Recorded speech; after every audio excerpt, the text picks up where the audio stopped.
Hi hello ಸ್ನೇಹಿತರೆ, ಮತ್ತೊಮ್ಮೆ ನಿಮಗೋಸ್ಕರವಾಗಿ ಸಾಧನಾ ಅಕಾಡೆಮಿಯಿಂದ ಬಹಳ ಅದ್ಭುತವಾಗಿರ್ತಕ್ಕಂತಹ ಸಾಮಾನ್ಯ ಜ್ಞಾನ 2025ನ ಪ್ರಶ್ನೋತ್ತರ ಸರಣಿಯ ಸೆಷನ್ ನಂಬರ್ 4ನ ಇವತ್ತು ನಿಮಗೋಸ್ಕರ ತಂದಿದ್ದೇನೆ. ಬಹಳ ಅದ್ಭುತವಾಗಿರ್ತಕ್ಕಂಥ ಸೆಷನ್ಸ್ಗಳು, ತುಂಬಾ ಎಂಜಾಯ್ ಮಾಡ್ತಾ ಇದ್ದೀರಾ. ಜೊತೆಗೆ ಹಿಸ್ಟ್ರಿ, ಎಕಾನಮಿ, ಜಿಯೋಗ್ರಫಿ ಮತ್ತು ಸಂಬಂಧಪಟ್ಟಂಥ ಎಲ್ಲ ಕರೆಂಟ್ ಅಫೇರ್ಸ್ನ ಒಂದು ಒಟ್ಟಾಕಿ ಅದ್ಭುತವಾಗಿ ನಿಮಗೋಸ್ಕರವಾಗಿ ಸೂಕ್ಷ್ಮ, ಸಮಗ್ರ ಮತ್ತು ಸ್ಪಷ್ಟ ಮಾಹಿತಿಯನ್ನು ಕೊಡುವಂಥ ಪ್ರಯತ್ನ ಮಾಡ್ತಾ ಇದ್ದೀನಿ. ಬಹಳ ಅದ್ಭುತವಾಗಿರುತ್ತೆ. ಫಸ್ಟ್ ಟೈಮ್ ಯಾರಾದರೂ ನೋಡ್ತಾ ಇದ್ದರೆ ಚಾನಲ್ನ ಸಬ್ಸ್ಕ್ರೈಬ್ ಮಾಡ್ಕೊಳ್ಳಿ.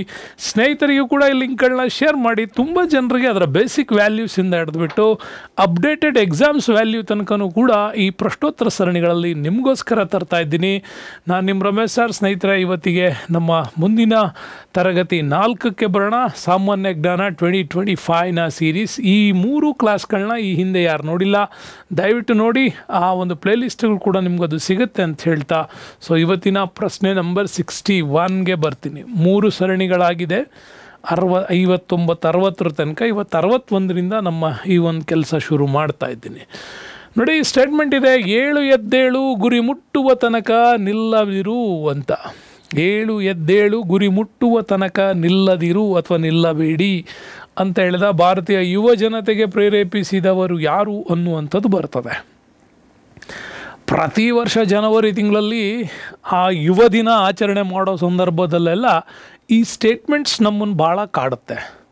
7 ಎದ್ದೇಳು ಗುರಿ ಮುಟ್ಟುವ ತನಕ ನಿಲ್ಲದಿರು ಅಂದರೆ ಆ ಮಟ್ಟದ ಹೋರಾಟವನ್ನು ನಮ್ಮ ಗುರಿಯೆಡೆಗೆ ಮನಸ್ಸನ್ನು ಕೇಂದ್ರೀಕರಿಸ್ಕೊಳ್ಬೇಕು. ಆ ಥರ ಹೇಳಿದವ್ರು ಯಾರು ಅಂತಂದರೆ ಆಬ್ವಿಯಸ್ಲಿ ನಿಮಗೆಲ್ಲ ಗೊತ್ತಿದೆ. ಹಾಗೆ ಹೇಳಿದವರೇ ಸ್ವಾಮಿ ವಿವೇಕಾನಂದ ಅವರು.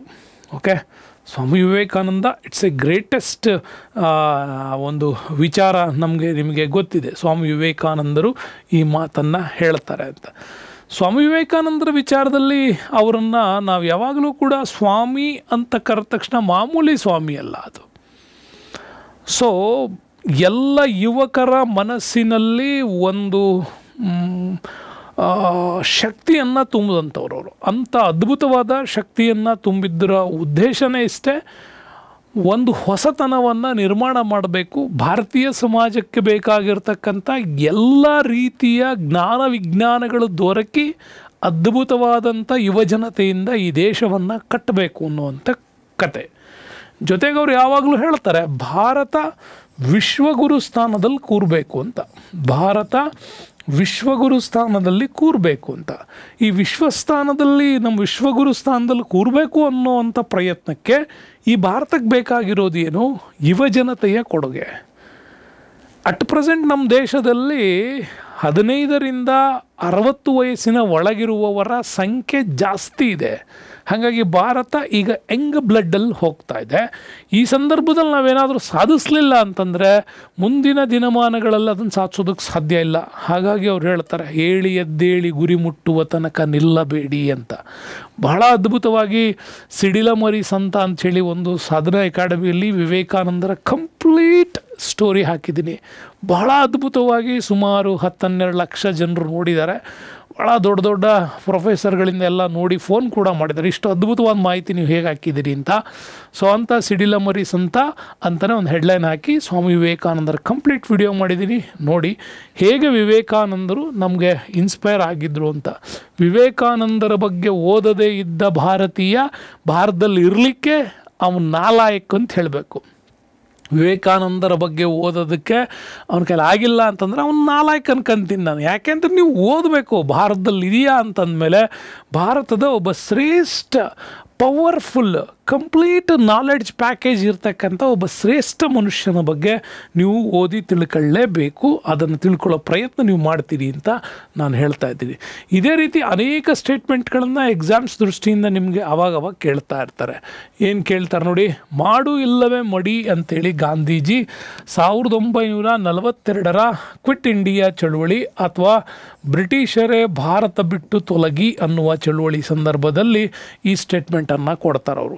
ಹಾಗಾಗಿ ಬ್ರಿಟಿಷರೇ ಭಾರತ ಬಿಟ್ಟು ತೊಲಗಿ ಚಳುವಳಿ 1942ರ ಕ್ವಿಟ್ ಇಂಡಿಯಾ ಚಳುವಳಿಯನ್ನು ಹಮ್ಮಿಕೊಂಡಾಗ ಪ್ರತಿ ಬಾರಿ ಗಾಂಧೀಜಿಯವ್ರಿಗೆ ಯಾಕೆ ನೊಬೆಲ್ ಅವಾರ್ಡ್ ಮಿಸ್ ಆಯಿತು ಅಂದರೆ ಇದೇ ಸ್ಟೇಟ್ಮೆಂಟ್ಗೋಸ್ಕರ ಮಿಸ್ ಆಯಿತು ಅಂತ ಭಾಳಷ್ಟು ಅನಾಲಿಸಿಸ್ ಮಾಡುವಂಥವ್ರು ಈ ಪದವನ್ನು ಹೇಳ್ತಾರೆ. ಅಲ್ಲಿಯವರೆಗೂ ಅಹಿಂಸಾತ್ಮಕ ತತ್ವದ ಮೇಲೆ ಬದುಕಿದ್ದ ಗಾಂಧೀಜಿ ಈ ಸಂದರ್ಭದಲ್ಲಿ ಅವ್ರು ಕೊಟ್ಟಂತಹ ಹೇಳಿಕೆ ಅವರ ಮೂಲ ತತ್ವಕ್ಕೆ ಧಕ್ಕೆಯಾಗಿದೆ ಅಂಥೇಳಿ ಅನಾಲಿಸಿಸ್ ಮಾಡ್ತಾರೆ. ಆದರೆ ಅಂಥ ಚಿಕ್ಕ ನೊಬೆಲ್ ಗಾಂಧೀಜಿಯವ್ರ ಮುಂದೆ ಏನೂ ಅಲ್ಲ. ಗಾಂಧೀಜಿ ಒಂದು ವಿಶ್ವರೂಪ. ಅದು ಅವರಿಗೆ ಪ್ರಶಸ್ತಿಗಳಲ್ಲ, ಪುರಸ್ಕಾರಗಳಲ್ಲ, ಒಂದು ಭಾವಭಕ್ತಿಯಿಂದ ನಾವು ನೋಡಬೇಕಾಗಿರ್ತಕ್ಕಂಥದ್ದು.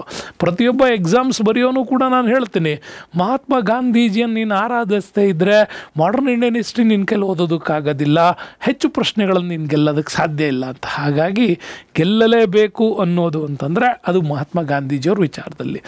ಇನ್ನು ಸುಭಾಷ್ ಚಂದ್ರ ಬೋಸ್ ಮತ್ತೊಂದು ಸಿಡಿಲಬ್ಬರದ ಹೋರಾಟ ಅಂದರೆ ಸುಭಾಷ್ ಚಂದ್ರ ಬೋಸ್ ಅವ್ರದ್ದು ಜೈ ಹಿಂದ್ ಅನ್ನುವ ಹೇಳಿಕೆ ಕೊಡ್ತಾರೆ. ನಿಮಗೆ ಗೊತ್ತಿದೆ, ಭಾರತದಲ್ಲಿ ಮೊಟ್ಟ ಮೊದಲ ಒಂದು ಸ್ವತಂತ್ರ ಸರ್ಕಾರವನ್ನು ನಿರ್ಮಾಣ ಮಾಡಿದ್ದು ಇವರೇನೆ. ಜಪಾನ್ನ ರಾಸ್ಬಿಹಾರಿ ಬೋಸ್ ಜೊತೆಗೆ ಸೇರ್ಕೊಂಡ್ಬಿಟ್ಟು ಅವರು ಡೆಲ್ಲಿ ಚಲೋ ಮೂಮೆಂಟನ್ನು ಕೊಟ್ಟಾಗ ಅಂಡಮಾನ್ ನಿಕೋಬಾರ್ ಐಲ್ಯಾಂಡ್ಸ್ಗಳನ್ನು ದಾಟಿ ಮಣಿಪುರವನ್ನು ದಾಟಿ ಐಜ್ವಾಲ್ ನಗರಗಳನ್ನು ದಾಟಿ ಬರೋ ಸಂದರ್ಭದವರೆಗೂ ಕೂಡ ಅವರ ಈ ಹೇಳಿಕೆ ಆ ಸಂದರ್ಭಕ್ಕೆ ತುಂಬಾ ಸ್ಟ್ರಾಂಗೆಸ್ಟ್ ಆಗಿತ್ತು. ಹಾಗಾಗಿ 1941ನಿಂದ 1943ವರೆಗಿನ ಸ್ವಾಮಿ ವಿವೇಕಾನಂದರ ಹೋರಾಟ ಸ್ವಾಮಿ ಸುಭಾಷ್ ಚಂದ್ರ ಬೋಸ್ ಅವರ ಹೋರಾಟ ತುಂಬಾ ಪವರ್ಫುಲ್ ಕೂಡ ಹೌದು. ಸುಭಾಷ್ ಚಂದ್ರ ಬೋಸ್ ಅವರ ಒಬ್ಬ ಶ್ರೇಷ್ಠ ರಾಜಕೀಯ ಗುರು ಅಂತಂದರೆ ಅದು ಚಿತ್ತರಂಜನ್ ದಾಸ್. ನೆನ್ಪಿಟ್ಕೊಳ್ಳಿ, ಚಿತ್ತರಂಜನ್ ದಾಸ್ ಅವರು ಸುಭಾಷ್ ಚಂದ್ರ ಬೋಸ್ ಅವರ ಪೊಲಿಟಿಕಲ್ ಗುರು, ಒಬ್ಬ ರಾಜಕೀಯ ಗುರು. ಸೊ ಇವರ ಒಂದು ನೆನಪಿಗಾಗಿಯೇ ಸುಭಾಷ್ ಚಂದ್ರ ಬೋಸ್ ಅವರು ಒಂದು ಪತ್ರಿಕೆಯನ್ನು ಹೊರಡಿಸೋದು, ಅದನ್ನೇ ಫಾರ್ವರ್ಡ್ ಬ್ಲಾಕ್ ಅಂತ ಕರಿತೀವಿ. ಫಾರ್ವರ್ಡ್ ಬ್ಲಾಕ್ ಅನ್ನುವ ಪತ್ರಿಕೆಯನ್ನು ಸ್ಟಾರ್ಟ್ ಮಾಡಿದ್ದೆ ಸುಭಾಷ್ ಚಂದ್ರ ಬೋಸ್ ಅವರು. ಒಂದು ರಾಜಕೀಯ ಪಕ್ಷ, ಒಂದು ಪತ್ರಿಕೆ. ಅದು ಯಾರ ಪ್ರೇರಣೆ ಅಂದರೆ CR ದಾಸ್ ಅವರ ಪ್ರೇರಣೆ. ಯಾಕೆಂದರೆ CR ದಾಸ್ ಅವರು ನಿಮಗೆ ಗೊತ್ತಿದೆ ಸ್ವರಾಜ್ಯ ಪಕ್ಷವನ್ನು ಕಟ್ಟಿದರು. ಗಾಂಧೀಜಿ ಅಸಹಕಾರ ಚಳುವಳಿಯನ್ನು ವಾಪಸ್ ತೆಗೆದುಕೊಂಡ ಸಂದರ್ಭದಲ್ಲಿ 1923 ಗಯಾ ಸೆಷನ್ಸಲ್ಲಿ ಅಧ್ಯಕ್ಷೀಯ ಸ್ಥಾನದಲ್ಲಿ ಕೂತ್ಕೊಂಡು ಮಾತಾಡುವಾಗ ಹೇಳ್ತಾರೆ, ದೇಶದ ಯಾವುದೋ ಒಂದು ಮೂಲೆಯಲ್ಲಿ ನಡೆದಂಥ ಘಟನೆಗೋಸ್ಕರವಾಗಿ ನಾವು ಸ್ವಾತಂತ್ರ್ಯದಿಂದ ಚಳುವಳಿಯನ್ನು ಹಿಂತೆಗೆದುಕೊಳ್ಳೋ ತಪ್ಪು ಗಾಂಧೀಜಿ ಅಂತ. ಸೊ ಆವಾಗಲೇ ಮೋತಿಲಾಲ್ ನೆಹರು ಮತ್ತು CR ದಾಸ್ ಅವರು ಗಾಂಧೀಜಿಯವರ ಈ ಹೇಳಿಕೆಯನ್ನು ಅವತ್ತು ವಿರೋಧಿಸ್ತವ್ರೆ. ಆದರೂ ಕೂಡ ಗಯಾ ಸಮ್ಮೇಳನದಲ್ಲಿ CR ದಾಸ್ ಅವರು ಸ್ವರಾಜ್ ಪಕ್ಷವನ್ನು ಕಟ್ತಾರೆ. ದುರಾದೃಷ್ಟವಶಾತ್ ಈ ಸ್ವರಾಜ್ ಪಕ್ಷ 1923ರಿಂದ 25ರವರೆಗೆ ಮಾತ್ರ ಇತ್ತು. ಯಾಕೆಂದರೆ CR ದಾಸ್ ಅವರು 25ಗೆ ಮರಣ ಹೊಂದಿದ ಮೇಲೆ ಅದೇ ಸ್ವರಾಜ್ ಪಕ್ಷವನ್ನು ಮೋತಿಲಾಲ್ ನೆಹರು ಅವರು ಮತ್ತೆ ಕಾಂಗ್ರೆಸ್ಗೆ ಅದನ್ನು ಸೇರ್ಪಡೆ ಮಾಡ್ತಾರೆ. ಕಾರ್ಯದರ್ಶಿಯಾಗಿ ಕೆಲಸ ಮಾಡ್ತಾಯಿದ್ರು.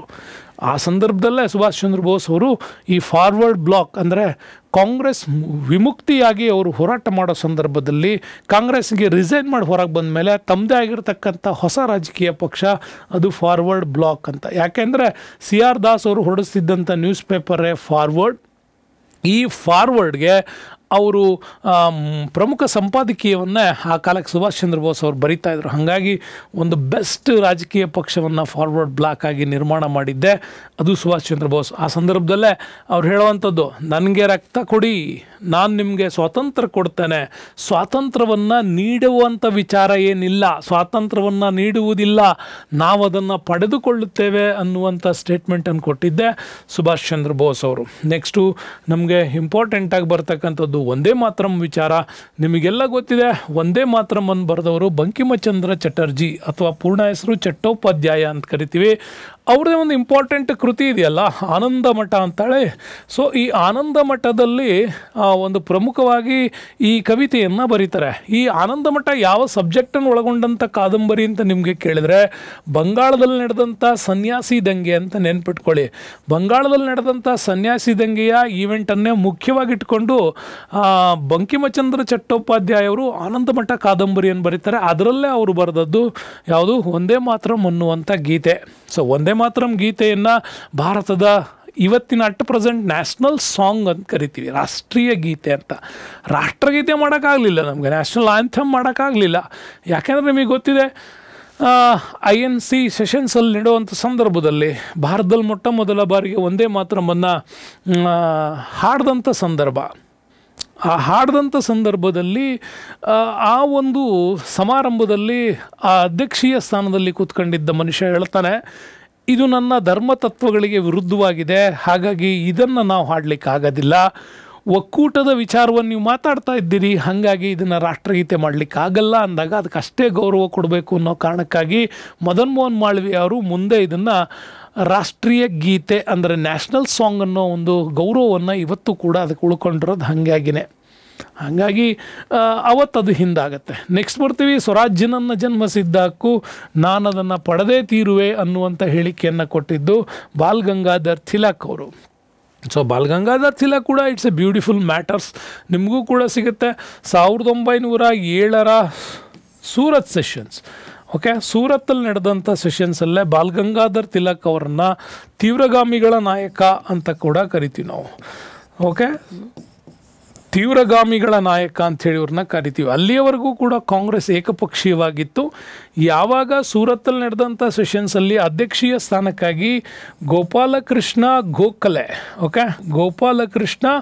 ಗೋಖಲೆ ಮತ್ತು ಬಾಲಗಂಗಾಧರ್ ತಿಲಕ್ ಅವರ ನಡುವೆ ಅಧ್ಯಕ್ಷೀಯ ಸ್ಥಾನಕ್ಕಾಗಿ ಒಂದು ಗಲಾಟೆ ಆಗುತ್ತೆ. ಬಾಲಗಂಗಾಧರ್ ತಿಲಕ್ ಅವ್ರನ್ನ ಅಧ್ಯಕ್ಷನಾಗಿ ಮಾಡ್ಲಿಕ್ಕೆ ಆಗಲ್ಲ ಅಂತ ಗೋಪಾಲಕೃಷ್ಣ ಗೋಖಲೆ ಅವರು ಹೇಳ್ತಾರೆ. ಯಾಕೆಂದರೆ ಕಾಂಗ್ರೆಸ್ ನಡೀತಾ ಇರೋದು ಮದ್ರಾಸ್, ಅದು ಮುಂಬೈ ಅಧಿವೇಶನದಲ್ಲಿ ಸ್ಥಳೀಯರನ್ನ ನಾವು ಅಧ್ಯಕ್ಷನಾಗಿ ಮಾಡ್ಲಿಕ್ಕೆ ಆಗಲ್ಲ ಅಂದಾಗ ಬಾಲಗಂಗಾಧರ್ ತಿಲಕ್ ಲಾಲಾ ಲಜಪತ್ ರಾಯ್ ಅವ್ರ ಹೆಸರನ್ನು ಸೂಚಿಸ್ತಾರೆ. ಬಟ್ ಲಾಲಾ ಲಜಪತ್ ರಾಯನ್ ಮಾಡ್ಲಿಕ್ಕೆ ಆಗಲ್ಲ ಅಂತ ರಿಜೆಕ್ಟ್ ಮಾಡ್ತಾರೆ. ಹಾಗೆಯೇ ಬಾಲಗಂಗಾಧರ್ ತಿಲಕ್ ಅವರು ಲಾಲಾ ಲಜಪತ್ ರಾಯ್ ಅವರ ವಿಷಯವನ್ನು ರಿಜೆಕ್ಟ್ ಮಾಡಿದಾಗ ತುಂಬ ಬೇಸರಗೊಳ್ತಾರೆ. ಆ ಕಡೆ ಗೋಪಾಲಕೃಷ್ಣ ಗೋಖಲೆ ಅವರು ಕೂಡ ಅಷ್ಟೇ, ಅವರು ಕೂಡ ಇನ್ನೊಂದು ಹೆಸರನ್ನ ಸಜೆಸ್ಟ್ ಮಾಡ್ತಾರೆ, ರಾಜೇಂದ್ರ ಪ್ರಸಾದ್ ಅವ್ರನ್ನ ಸಜೆಸ್ಟ್ ಮಾಡ್ತಾರೆ. ಬಟ್ ಅದು ಕೂಡ ವಿರೋಧ ಆಗುತ್ತೆ. ಎರಡೂ ಪಂಥದವರ ವಿಚಾರಗಳನ್ನು ಬಿಟ್ಟು ಕೊನೆಗೆ ರಾಸ್ ಬಿಹಾರಿ ಘೋಷ್ ಅವ್ರನ್ನ ಇಲ್ಲಿ ಏನು ಮಾಡ್ತಾರೆ, ರಾಸ್ ಬಿಹಾರಿ ಘೋಷ್ ಅವ್ರನ್ನ ಅಧ್ಯಕ್ಷರನ್ನಾಗಿ ಮಾಡ್ತಾರೆ. ಸೊ ಹೀಗೆ ಸೂರತ್ ಸೆಷನ್ಸಿಂದನೇ ನಮಗೆ ತಿರುತ್ತೆ. ಹಾಗಾಗಿನೇ ಆ ಕಲ್ಪನೆ ಅವತ್ತೇ ಶುರುವಾಗಿತ್ತು, ಸ್ವರಾಜ್ಯ ನನ್ನ ಜನ್ಮಸಿದ್ಧ ಹಕ್ಕು, ಅದನ್ನು ನಾನು ಪಡೆದೇ ತೀರುವೆ ಅಂತ. ಯಾಕೆಂದರೆ ಯಾರ್ಯಾರು ಆರ್ಯ ಸಮಾಜದ ಬ್ಯಾಕ್ಗ್ರೌಂಡಲ್ಲಿ ಬಂದಿದ್ದಾರೋ ಅವರೆಲ್ಲರೂ ಕೂಡ ಈ ಸ್ವರಾಜ್ಯದ ಕಲ್ಪನೆಯನ್ನು ಮೊದಲಿಂದ ಇಟ್ಕೊಂಡಿದ್ದವ್ರೆ. ಯಾಕೆ ಅಂತಂದರೆ ಶಿವಾಜಿ ಹೋರಾಟದ ಸಂದರ್ಭದಿಂದಲೂ ಕೂಡ ಈ ಸ್ವರಾಜ್ಯ ಕಲ್ಪನೆ ಭಾರತದಲ್ಲಿ ತುಂಬಾ ಸ್ಟ್ರಾಂಗ್ ಆಗಿ ಆ್ಯಕ್ಟಿವೇಟ್ ಆಗಿದ್ದಂಥ ಒಂದು ವರ್ಡ್ ಅದು. ಹಾಗಾಗಿ ಬಾಲ್ ಗಂಗಾಧರ್ ತಿಲಕ್ ಇದರಿಂದ ತುಂಬಾ ಮೋಟಿವ್ ಆಗಿದ್ರು ಅಂತಲೂ ಕೂಡ ಹೇಳಲಾಗತ್ತೆ. ನೆಕ್ಸ್ಟ್ ನಮಗೆ ಜೈ ಜವಾನ್ ಜೈ ಕಿಸಾನ್. ಸೊ ಇದು ಕೂಡ ಅಷ್ಟೇ ಲಾಲ್ ಬಹದ್ದೂರ್ ಶಾಸ್ತ್ರಿ ಅವರ ಒಂದು ಕಷ್ಟಕರವಾದಂಥ ದಿನ. 1962ನಲ್ಲಿ ಚೈನಾ ವಾರ್ ನಡೆಯೋ ಸಂದರ್ಭ. ಭಾರತಕ್ಕೆ ಒಂದು ಕಡೆ ಆಹಾರ ಧಾನ್ಯಗಳ ಕೊರತೆ, ಮತ್ತೊಂದು ಕಡೆ ಸೈನಿಕರಿಗೆ ಕೊಡಬೇಕಾದಂತಹ ಶಸ್ತ್ರಾಸ್ತ್ರಗಳ ಕೊರತೆ. ಅಂಥ ಬಿಗಿ ಸಂದರ್ಭದಲ್ಲಿ ಅಮೇರಿಕ ಭಾರತಕ್ಕೆ ಕೊಡಬೇಕಾದಂಥ ಸೌಲಭ್ಯಗಳನ್ನು ನಿಲ್ಲಿಸಿರುತ್ತೆ. ಇಂಥ ದುಃಖದ ಸಂದರ್ಭದಲ್ಲೇ ಲಾಲ್ ಬಹದ್ದೂರ್ ಶಾಸ್ತ್ರಿ ಕೊಡೋ ಸ್ಟೇಟ್ಮೆಂಟ್ಸ್ ಅದು ಜೈ ಜವಾನ್ ಜೈ ಕಿಸಾನ್ ಅಂತ. ಅವತ್ತಿಂದ ಶುರುವಾಯಿತು ಭಾರತದಲ್ಲಿ ಒಪ್ಪತ್ತಿನ ಉಪವಾಸದ ಕ್ರಮ. ಇವೆಲ್ಲವೂ ಕೂಡ ಅವತ್ತಿನ ನಮ್ಮ ಭಾರತವನ್ನು ಈ ದೇಶದ ಪ್ರಮುಖ ಹಂತದಲ್ಲಿ ತಂದಿಡಬೇಕು ಅನ್ನುವಂಥ ಹೋರಾಟ ಲಾಲ್ ಬಹದ್ದೂರ್ ಶಾಸ್ತ್ರಿ ಅವ್ರದ್ದಾಗಿತ್ತು. ಆದರೂ ತಾಷ್ಕೆಂಟ್ ಅಗ್ರಿಮೆಂಟಿಗೆ ಹೋದಂಥ ಲಾಲ್ ಬಹದ್ದೂರ್ ಶಾಸ್ತ್ರಿ ವಾಪಸ್ ಈ ದೇಶಕ್ಕೆ ಹೆಣವಾಗಿ ಬರ್ತಾರೆ. ಇದೊಂದು ಕರಾಳ. ಇವತ್ತು ಕೂಡ ಅವರ ಸಂಪೂರ್ಣವಾಗಿರ್ತಕ್ಕಂತಹ ಒಂದು ರಿಪೋರ್ಟ್ಸ್ ಭಾರತ ಸರ್ಕಾರದ ಕೈಲಿ ಇಲ್ಲ. ಅವತ್ತು ಕೂಡ ಲಲಿತಾ ಶಾಸ್ತ್ರಿ ಅವರು ತುಂಬ ಸ್ಟ್ರಾಂಗಾಗಿ ವಾದ ಮಾಡ್ತಾರೆ, ಯಾಕೆ ಇಲ್ಲ ಅನ್ನೋ ವಿಚಾರ ಕೊಟ್ಟಾಗೂ ಕೂಡ. ಆದರೂ ಅದರ ಮೆಡಿಕಲ್ ರಿಪೋರ್ಟ್ಸ್ಗಳನ್ನು ಇವತ್ತುವರೆಗೂ ಕೂಡ RTIನಲ್ಲಿ ಭಾಳಷ್ಟು ಜನರು ಅಪ್ಲೈ ಮಾಡ್ತಾರೆ. ಅವ್ರಿಗೆ ಸಾಮಾನ್ಯ ಮರಣ ಅಂತಲೇ ಬರುತ್ತೆ, ಬಿಟ್ಟರೆ ಇವತ್ತು ಕೂಡ ಯಾವುದೇ ರೀತಿಯಾದ ಮಾಹಿತಿಗಳಿಲ್ಲ. ಇರಲಿ. ನೆಕ್ಸ್ಟು ಸತ್ಯಮೇವ ಜಯತೆ. It's a very important. ಇದು ಮದನ್ ಮೋಹನ್ ಮಾಳವೀಯ ಅವರು ಇದನ್ನು ಯಾವಾಗಲೂ ಸ್ಟ್ಯಾಂಡ್ ಬೈ ಮಾಡ್ತಾಯಿದ್ರು. ಯಾಕೆ ಅಂತಂದರೆ ಬನಾರಸಲ್ಲಿ ವಾರಣಾಸಿನಲ್ಲಿ ಅವ್ರು ಕಟ್ಟಿರ್ತಕ್ಕಂತಹ ವಿಶ್ವವಿದ್ಯಾಲಯದಲ್ಲಿ ಅವರು ಮಾತಾಡೋ ಸಂದರ್ಭದಲ್ಲಿ ಇದನ್ನು ಯಾವಾಗೂ ಬಳಸ್ತಾಯಿದ್ರು, ಸತ್ಯಮೇವ ಜಯತೆ ಅಂತ. ನಮಗೆ Madan Mohan Malaviya how is become A strong person ಅಂತ ಗೊತ್ತಾಗದೆ ಪುಣೆ ಒಪ್ಪಂದದಲ್ಲಿ. ನೀವು ಪೂನಾ ಪ್ಯಾಕ್ಟ್ ಅಂತ ಏನು ಕರಿತೀವಲ್ಲ, ಈ ಪುಣೆ ಒಪ್ಪಂದ, ಒಂದು ಕಡೆ ಗಾಂಧೀಜಿ ಮತ್ತೊಂದು ಕಡೆ ಅಂಬೇಡ್ಕರ್ ಅವರು, ಇವರಿಬ್ಬರೂ ಕೂಡ ವಿರೋಧವನ್ನು ವ್ಯಕ್ತಪಡಿಸುವಂಥ ಸಂದರ್ಭ. ಭಾರತಕ್ಕೆ ಕಮ್ಯುನಲ್ ಅವಾರ್ಡ್ಸನ್ನು ಕೊಡ್ತೀನಿ ಅಂತ ಘೋಷಣೆ ಮಾಡಿದಾಗ ಇದನ್ನು ಗಾಂಧೀಜಿ ವಿರೋಧ ಮಾಡ್ತಾರೆ, ಅಂಬೇಡ್ಕರ್ ಇಲ್ಲ ಬೇಕು ಅಂತಾರೆ. ಆದರೆ ಗಾಂಧೀಜಿ ಅದನ್ನು ಸ್ಪಷ್ಟಪಡಿಸ್ತಾರೆ, ಅವ್ರು ಕೊಡ್ತಾ ಇರೋದು ಕಮ್ಯುನಲ್ ಅವಾರ್ಡ್ನ ಹೆಸರಿನಲ್ಲಿ ನಮ್ಮ ದೇಶವನ್ನು ಒಡೆಯುವಂಥ ತಂತ್ರ. ಇದು ನಮಗೆ ಬೇಡ, ನಮಗೆ ಬೇಕಾಗಿರೋದು ಸ್ವರಾಜ್ಯ ಸ್ವತಂತ್ರ, ಇದನ್ನು ಕೊಡಿ, ನಾವು ಆಮೇಲೆ ಅದನ್ನು ಎಲ್ಲರಿಗೂ ಹಂಚ್ತೀವಿ ಅಂತ ಗಾಂಧೀಜಿ ಈ ವಾದವನ್ನು ಆ ಕಡೆ ಅಂಬೇಡ್ಕರ್ ಒಪ್ಕೊಳ್ಳೋಕೆ ರೆಡಿ ಇಲ್ಲ. ನೀವು ಸ್ವತಂತ್ರ ಕೊಟ್ಬಿಟ್ರೆ ನಮಗೆ ಕೊಡ್ತೀರಿ ಅನ್ನೋ ಗ್ಯಾರಂಟಿ ಇಲ್ಲ ಅಂತ. ಹಾಗೇನೆ ಮದನ್ ಮೋಹನ್ ಮಾಳವೀಯ ಇದ್ರ ಮಧ್ಯೆ ಭಾಗವಹಿಸ್ತಾರೆ. ಇಬ್ಬರನ್ನು ಕರ್ಕೊಂಡು ಬಂದು ಸಂಧಾನ ಮಾಡಿ ಈ ದೇಶಕ್ಕೆ ತೆಗೆದುಕೊಂಡು ಹೋದರೆ ಮದನ್ ಮೋಹನ್ ಮಾಳವೀಯ. ಪ್ರತಿ ಬಾರಿ ಈ ದೇಶ ಒಡೆದು ಚೂರಾಗೋ ಸಂದರ್ಭದಲ್ಲೆಲ್ಲ ಈ ದೇಶವನ್ನು ಕಟ್ಟಿ ಬೆಳೆಸಿದ ಕೀರ್ತಿ ಯಾರಿಗಾರ ಇದೆ ಅಂದರೆ ಅದು ಮದನ್ ಮೋಹನ್ ಮಾಳವೀಯ ಅವ್ರಿಗೆ ಮಾತ್ರ. ದೇಶದ ನಾಯಕರನ್ನ ವೈವಿಧ್ಯಮಯವಾಗಿ ವಿಚಾರ ಮಾಡೋ ಸಂದರ್ಭದಲ್ಲಿ ಏಕತೆ ಎಡೆಗೆ ಅವರನ್ನು ಒಟ್ಟುಗೂಡಿಸಿದಂಥ ಕೀರ್ತಿ ಯಾರಿಗಾರ ಸಲ್ಲತ್ತೆ ಅಂದರೆ ಅದು ಮದನ್ ಮೋಹನ್ ಮಾಳವೀಯ ಅವರಿಗೆ ಸಲ್ಲತ್ತೆ. ಇಂಥ ಅದ್ಭುತ ವಿಚಾರಗಳನ್ನ ನೀವು ಇತಿಹಾಸದಲ್ಲಿ ಓದಬೇಕು, ಆವಾಗ ನಮಗೆ ಗೊತ್ತಾಗತ್ತೆ. ಇನ್ನೊಂದಂತೂ very strong person, Ram Prasad Bismil. ಈ ಎಲ್ಲ ಧರ್ಮ ಜನಾಂಗಗಳನ್ನು ಒಟ್ಟುಗೂಡಿಸಿದಂಥ ಒಂದು ಹೆಸರಿದು, ರಾಮ್ ಪ್ರಸಾದ್ ಬಿಸ್ಮಿಲ್. ಹೇಳ್ತಾರೆ ಸರ್ಫರೋಶಿ ಕಿ ತಮ್ಮನ್ನ ಅಬ್ ಹಮಾರೆ ದಿಲ್ ಮೆ ಹೇ ಅಂತ. ಸ್ವಾತಂತ್ರ್ಯವನ್ನು ಪಡಿಬೇಕು ಅನ್ನುವಂಥ ಆ ಛಲ ಕಿಚ್ಚು ನಮಗೀಗ ಬರೀ ಹೃದಯದಲ್ಲಿ ಮನಸ್ಸಿನಲ್ಲಷ್ಟೇ ಅಲ್ಲ ರಕ್ತ ನಾಳಗಳಲ್ಲಿ ಹರಿತಾ ಇದೆ, ಅದನ್ನು ನಾವು ಪಡೆದೇ ತಿರಬೇಕು ಅಂತ. ಮತ್ತು ನಮಗೆ ಚಂದ್ರಶೇಖರ್ ಆಜಾದ್ ಅವರು ಹೇಳ್ತಾರೆ, ಹುಟ್ಟತಾನೆ ಆಜಾದ್, ನನ್ನ ತಂದೆ ಹೆಸರು ಆಜಾದ್, ಎಲ್ಲ ಆಜಾದ್, ಸ್ವತಂತ್ರ ಆಗಲೇಬೇಕು ಅನ್ನುವಂಥದ್ದು ಅವ್ರು ಹೇಳ್ತಾರೆ. ಇನ್ನೂ ನಿಮ್ಮ ರಕ್ತನಾಳಗಳಲ್ಲಿನ ರಕ್ತ ಕೆರಳದಿದ್ದರೆ, ಇನ್ನೂ ನಿಮ್ಮ ರಕ್ತನಾಳಗಳಲ್ಲಿನ ರಕ್ತ ಕೆರಳದಿದ್ದರೆ ಅದು ರಕ್ತವೇ ಅಲ್ಲ, ಅದು ನೀರಿಗೆ ಸಮಾನ. ತಾಯ್ನಾಡಿಗೆ ಸೇವೆ ಸಲ್ಲಿಸದಿರುವ ಈ ಯುವತನ ನಿಮಗೇಕೆ ಅನ್ನುವ ಪ್ರಶ್ನೆ. ನೀನೊಬ್ಬ ಯಂಗರ್ ಬ್ಲಡ್ ಆಗಿದ್ದರೆ ಈ ದೇಶದ ಹೋರಾಟಕ್ಕಾಗಿ ನಿನ್ನನ್ನು ಮುಡುಪಾಗಿಡು ಅನ್ನುವಂಥದ್ದನ್ನು ಇಲ್ಲಿ ಚಂದ್ರಶೇಖರ್ ಆಜಾದ್ ಅವರು ಕೊಡ್ತಾರೆ. ಇಂಥ ಅದ್ಭುತವಾದ ಸ್ಟೇಟ್ಮೆಂಟ್ಗಳು ನಮಗೆ ಭಾರತ ಇತಿಹಾಸ ಓದಬೇಕಾದ್ರೆ ಭಾಳ ಸ್ಟ್ರಾಂಗ್ ಆಗಿ ನಮ್ಮನ್ನು ಮೋಟಿವ್ ಮಾಡ್ತವೆ. ನೆಕ್ಸ್ಟ್ ಮಾಡೋಣ. ಸೂಪರ್ ಕ್ವಶನ್ಸ್ ಇದೆ ಇಲ್ಲಿ. ಸರಿಯಾದ ಹೊಂದಿಕೆಯನ್ನು ಆರಿಸಿ. ಆಸ್ಕರ್ ಪ್ರಶಸ್ತಿಯನ್ನು ಯಾವುದಕ್ಕೆ ಕೊಡ್ತಾರೆ? ಮ್ಯಾನ್ ಬೂಕರ್ ಅವಾರ್ಡ್, ಪುಲಿಟ್ಜರ್, ಮ್ಯಾಗಸೆ ಪ್ರಶಸ್ತಿ. ಇಲ್ಲಿ ಮುಂದ್ಗಡೆ ಸಾಹಿತ್ಯ, ಸಿನಿಮಾ, ವಿಜ್ಞಾನ, ಸಮಾಜ ಸೇವೆ ಅಂತ ಕೊಟ್ಟಿದ್ದಾರೆ. ನೀವು ಇದನ್ನು ಆಯ್ಕೆ ಮಾಡಿದ್ರೆ ಬಹಳ ಸಿಂಪಲಾಗಿ ಆಯ್ಕೆ ಮಾಡ್ತೀರಿ. ಸರಿಯಾದ ಹೊಂದಿಕೆಯನ್ನು ಆರಿಸಿ ಅಂದರೆ ಒಂದೇ ಒಂದು ಸರಿ ಇದೆ, ಇನ್ನು 3 ತಪ್ಪಿದೆ ಅಂತ. ಯಾವುದು ಅಂತ ನೀವು ಯೋಚನೆ ಮಾಡಿರ್ತೀರಿ ಈಗ. ಯಾಕೆ ಅಂತಂದರೆ ಇಂಥ ಒಂದು ಪ್ರಶ್ನೆಗಳು ನಿಮಗೆ ಗೊತ್ತಿರ್ತವೆ. ಆದರೆ ಈ ಪ್ರಶ್ನೆಯನ್ನು ಇದನ್ನು ತೊಗೊಂಡು ನಾನು ನಿಮಗೆ ಭಾಳ ದೊಡ್ಡ ಮಟ್ಟದಲ್ಲಿ ಇದರ ಎಕ್ಸ್ಪ್ಲನೇಷನ್ಸ್ ಮಾಡಬೇಕು ಅನ್ನೋ ಕಾರಣಕ್ಕಾಗಿ ಈ ಪ್ರಶ್ನೆ ತೊಗೊಳ್ತಿರ್ತೀನಿ. ಸೊ ಸರಿಯಾದ ಹೊಂದಿಕೆಯನ್ನು ಆರಿಸಿ ಅಂದರೆ ಮ್ಯಾಗಸೆ ಅವಾರ್ಡ್ ಕೊಡೋದು ಸಮಾಜ ಸೇವೆಗೆ. ಯಾವ್ಯಾವ ಅವಾರ್ಡನ್ನು ಯಾವ್ಯಾವ ಕ್ಷೇತ್ರಗಳಿಗೆ ಕೊಡ್ತಾರೆ ಅನ್ನೋದನ್ನು ನೆನಪಿಟ್ಕೊಳ್ಳೋಣ. ಭಾರತದ ಅತ್ಯುನ್ನತ ನಾಗರಿಕ ಪ್ರಶಸ್ತಿ ಯಾವುದು ಅಂದರೆ ಭಾರತ ರತ್ನ. ಭಾರತದಲ್ಲಿ ಯಾವುದೇ ರೀತಿಯಾಗಿರ್ತಕ್ಕಂಥ ನಾಗರಿಕ ಸೇವೆ ಮಾಡಿ ಸಾಧನೆ ಮಾಡಿದಂಥವ್ರಿಗೆ ಈ ಭಾರತ ರತ್ನ ಪ್ರಶಸ್ತಿಯನ್ನು ಕೊಡ್ತಾರೆ. Okay, next Dhyan Chand Khel Ratna. ರಾಜೀವ್ ಗಾಂಧಿ ಖೇಲ್ ರತ್ನ ಆಯಿತು, ಈಗ ಧ್ಯಾನ್ ಚಂದ್ ಖೇಲ್ ರತ್ನ. ಸೊ ಕ್ರೀಡೆಯಲ್ಲಿ ಕೊಡ್ತಕ್ಕಂಥದ್ದು. ಮ್ಯಾನ್ ಬೂಕರ್ ಅವಾರ್ಡ್ ನೆನ್ಪಿಟ್ಕೊಳ್ಳಿ. ಮ್ಯಾನ್ ಬೂಕರ್ ಅವಾರ್ಡ್ ಕಾದಂಬರಿಗಳಿಗೆ ಕೊಡ್ತಾರೆ, ಬಟ್ ಎಲ್ಲ ದೇಶದ ಕಾದಂಬರಿಗಳಿಗೆ ಕೊಡೋದಿಲ್ಲ. ಇದನ್ನು ಪರ್ಟಿಕ್ಯುಲರ್ ಇಂಗ್ಲೀಷ್ ಭಾಷೆಯಲ್ಲೇ ಬರೀಬೇಕು. ಈ ಕಾದಂಬರಿ ಇಂಗ್ಲೆಂಡಲ್ಲಿ ರಿಲೀಸ್ ಆಗಿರಬೇಕು, ನೆನಪಿಟ್ಕೊಳ್ಳಿ. ಇಂಗ್ಲೀಷ್ ಮತ್ತು ಇಂಗ್ಲೆಂಡ್ನ ರೆಪ್ಯುಟೇಷನ್ಸ್ ನೋಡ್ಕೊಂಡು ಮ್ಯಾನ್ ಬೂಕರ್ ಅವಾರ್ಡ್ ಕೊಡೋದು. ಕಾದಂಬರಿಗಾಗಿ ಕೊಡ್ತಾರೆ, ಅದರಲ್ಲೂ ಇಂಗ್ಲೀಷ್ ಭಾಷೆನಲ್ಲೇ ಇರಬೇಕು. ಆದರೂ ಅದು ಎಲ್ಲಿ ರಿಲೀಸ್ ಆಗಿರಬೇಕು? ಇಂಗ್ಲೆಂಡಲ್ಲಿ ರಿಲೀಸ್ ಆಗಬೇಕು. ಇಂಗ್ಲೆಂಡ್ನ TRP ಆಧಾರದ ಮೇಲೆ ಇದು ಮ್ಯಾನ್ ಬೂಕರ್ ಅವಾರ್ಡು ಡಿಸೈಡ್ ಆಗುತ್ತೆ. ರೈಟ್ ಲವ್ಲಿಹುಡ್, ಇದು ಕೂಡ ಅಷ್ಟೇ ವೆರಿ ಇಂಪಾರ್ಟೆಂಟು. ಸಾಮಾಜಿಕ ನ್ಯಾಯ, ಶಾಂತಿ, ಪರಿಸರ ಸುಸ್ಥಿರತೆ ಕೊಡ್ತಾರೆ ಇದನ್ನು. ಪುಲಿಟ್ಜರ್ ಇದು ಪತ್ರಿಕೋದ್ಯಮ, ಸಾಹಿತ್ಯ, ಸಂಗೀತದ ಸಾಧನೆ ಮಾಡಿದವ್ರಿಗೆ ಕೊಡ್ತಾರೆ. ಯುನೆಸ್ಕೋ ಪೀಸ್ ಅವಾರ್ಡ್ ಬರುತ್ತೆ. ಯುನೆಸ್ಕೋ ಶಾಂತಿ ಪ್ರಶಸ್ತಿ. ಸಹಿಷ್ಣುತೆ, ಅಹಿಂಸೆ ಉತ್ತೇಜನ ಮಾಡೋದಕ್ಕೆ ಕೂಡ ಕೊಡಲಾಗುತ್ತೆ. ಆಸ್ಕರ್ ಅವಾರ್ಡ್ ನಿಮಗೆ ಗೊತ್ತಿದೆ, ಪ್ರತಿ ಬಾರಿ ಚಲನಚಿತ್ರೋದ್ಯಮದಲ್ಲಿ ಕೊಡ್ತಾರೆ. ಮ್ಯಾಗ್ಸೆ ಅವಾರ್ಡ್ ಬರುತ್ತೆ ಏಷ್ಯಾ ಖಂಡದಲ್ಲಿ, ನೆನ್ಪಿಟ್ಕೊಳ್ಳಿ, ಇದು ಇಂಪಾರ್ಟೆಂಟು. ಮ್ಯಾಗ್ಸೆಸೆ ಅವಾರ್ಡ್ ಏಷ್ಯಾ ಖಂಡದಲ್ಲಿ ವಿವಿಧ ಕ್ಷೇತ್ರಗಳಲ್ಲಿ ಮಾಡಿದಂಥ ನಾಗರಿಕ ಸೇವೆಗಳಿಗೆ ಏಷ್ಯಾ ಖಂಡದ ರಾಷ್ಟ್ರಗಳಿಗೆ ಮಾತ್ರ ಇದನ್ನು ಮೀಸಲಾಗಿಟ್ಟಿದ್ದಾರೆ, ಮ್ಯಾಗಸೆ ಅವಾರ್ಡ್. ಈ ನೊಬೆಲ್ ನಿಮಗೆ ಗೊತ್ತಿದೆ, ಭೌತಶಾಸ್ತ್ರ, ರಸಾಯನಶಾಸ್ತ್ರ, ವೈದ್ಯಕೀಯ, ಅರ್ಥಶಾಸ್ತ್ರ, ಶಾಂತಿ ಮತ್ತು ಸಾಹಿತ್ಯ ಕ್ಷೇತ್ರ. ಹೀಗೆ ನಮಗೆ 6 ಕ್ಷೇತ್ರಗಳಿಗೆ ಸಂಬಂಧಪಟ್ಟಂಗೆ ನೊಬೆಲ್ ಅವಾರ್ಡ್ಸನ್ನು ಕೊಡ್ತಾರೆ. ಇನ್ನು ದಾದಾ ಸಾಹೇಬ್ ಫಾಲ್ಕೆ ಪ್ರಶಸ್ತಿ ಗೊತ್ತಿದೆ, ಭಾರತದಲ್ಲಿ ಚಲನಚಿತ್ರ ಉದ್ಯಮಕ್ಕೆ ಕೊಡ್ತಕ್ಕಂಥ ಅತ್ಯುನ್ನತ ಪ್ರಶಸ್ತಿ ಇದು ದಾದಾ ಸಾಹೇಬ್ ಫಾಲ್ಕೆ. ಶಾಂತಿ ಸ್ವರೂಪ್ ಭಟ್ನಾಗರ್ ಪ್ರಶಸ್ತಿ, ಇದು ಭಾರತೀಯ ವಿಜ್ಞಾನಿಗಳಿಗೆ ಪ್ರೋತ್ಸಾಹ ಮಾಡೋದಕ್ಕೋಸ್ಕರ ಕೊಡ್ತಾರೆ. ನಮಗೆ ನೊಬೆಲ್ ಗೊತ್ತು, ಅದರ ಅಬೆಲ್ ಕೂಡ ನೆನಪಿರಲಿ, ಯಾಕೆಂದರೆ ನೊಬೆಲಲ್ಲಿ ಗಣಿತ ಇರೋದಿಲ್ಲ. ನೆನ್ಪಿಟ್ಕೊಳ್ಳಿ, ನೊಬೆಲಲ್ಲಿ ಗಣಿತ ಇರಲ್ಲ, ಅದಕ್ಕೋಸ್ಕರ ಅಬೆಲ್ ಅವಾರ್ಡ್ ಅಂತ ಕೊಡ್ತಾರೆ. ಗಣಿತ ಕ್ಷೇತ್ರಕ್ಕೆ ಮಾತ್ರ ಅದನ್ನು ಕೊಡ್ತಾರೆ. ಇನ್ನು ಮ್ಯಾನ್ ಬೂಕರ್ ಸಾಹಿತ್ಯಕ್ಕೆ, ಗ್ರಾಮಿ ಅವಾರ್ಡ್ ಸಂಗೀತ ಕ್ಷೇತ್ರಗಳಿಗೆ ಕೊಡ್ತಾರೆ. ಸರಸ್ವತಿ ಸಮ್ಮಾನ್ ನೆನ್ಪಿಟ್ಕೊಳ್ಳಿ, ಬಿರ್ಲಾ ಫೌಂಡೇಶನ್ ಅವ್ರು ಕೊಡ್ತಕ್ಕಂಥ ಸರಸ್ವತಿ ಸಮ್ಮಾನ್. ಇದು ನಮಗೆ ಈಗ ಇವೆರಡಕ್ಕೂ ಕೂಡ ಒಂದು ಡಿಫ್ರೆನ್ಸ್ ಗೊತ್ತಿರಲಿ ನಿಮಗೆ. ಜ್ಞಾನಪೀಠ ಮತ್ತು ಸರಸ್ವತಿ ಸಂಹಾನ್. ಜ್ಞಾನಪೀಠ ಅತ್ಯುನ್ನತ ಸಾಹಿತ್ಯಕ್ಕೆ, ಸೊ ಇದು ಸರಸ್ವತಿ ಸಂಹಾನ್ ಕೂಡ ಅಷ್ಟೇ ಸಾಹಿತ್ಯಕ್ಕೆ ಕೊಡೋದು. ಆದರೆ ಜ್ಞಾನಪೀಠ ಅಂದರೆ ಅದಕ್ಕೊಂದು ಗೌರವ, ಅದಕ್ಕೊಂದು ಸ್ಟ್ಯಾಂಡರ್ಡ್, ಸೆಂಟ್ರಲ್ ಗೌರ್ಮೆಂಟ್ ಅನೌನ್ಸ್ ಮಾಡೋವಂಥದ್ದು. ಅದೇ ಸರಸ್ವತಿ ಸಮ್ಮಾನ್ ಕೆ ಬಿರ್ಲಾ ಫೌಂಡೇಶನ್ನವ್ರು ಕೊಡ್ತಾರೆ. ಯಾವುದ್ರಲ್ಲಿ ದುಡ್ಡು ಜಾಸ್ತಿ ಇದೆ ಅಂದರೆ ಸರಸ್ವತಿ ಸಮ್ಮಾನಲ್ಲಿ ದುಡ್ಡು ಜಾಸ್ತಿ ಇದೆ, ಯಾರಲ್ಲಿ ಗೌರವ ಜಾಸ್ತಿ ಇದೆ ಜ್ಞಾನಪೀಠದಲ್ಲಿ ಗೌರವ ಇದೆ. ಸೊ ಹೀಗಾಗಿ ಸರಸ್ವತಿ ಸಮ್ಮಾನ್ ಮತ್ತು ಜ್ಞಾನಪೀಠಕ್ಕೆ ಸಂಬಂಧಪಟ್ಟಂಗೆ ನೀವು ತಿಳ್ಕೋಬೇಕು. ವ್ಯಾಸ ಸಮ್ಮಾನ್ ಕೊಡ್ತಾರೆ, ಹಿಂದಿ ಸಾಹಿತ್ಯದಲ್ಲಿ ಮಾತ್ರ ಕೊಡ್ತಕ್ಕಂಥದ್ದು ವ್ಯಾಸ ಸಮ್ಮಾನ್. ದ್ರೋಣಾಚಾರ್ಯ ನಿಮಗೆ ಗೊತ್ತಿದೆ ಕ್ರೀಡಾ ತರಬೇತುದಾರರಿಗೆ ಮಾತ್ರ ಕೊಡ್ತಾರೆ ಇದನ್ನು. ಮೂರ್ತಿದೇವಿ ಅವಾರ್ಡ್ ಇದು ಸಾಹಿತ್ಯ ಕ್ಷೇತ್ರಕ್ಕೆ, ಭಾಳಷ್ಟು ಜನ ಇದನ್ನು ಕನ್ಫ್ಯೂಸ್ ಮಾಡ್ಕೊತೀರಿ.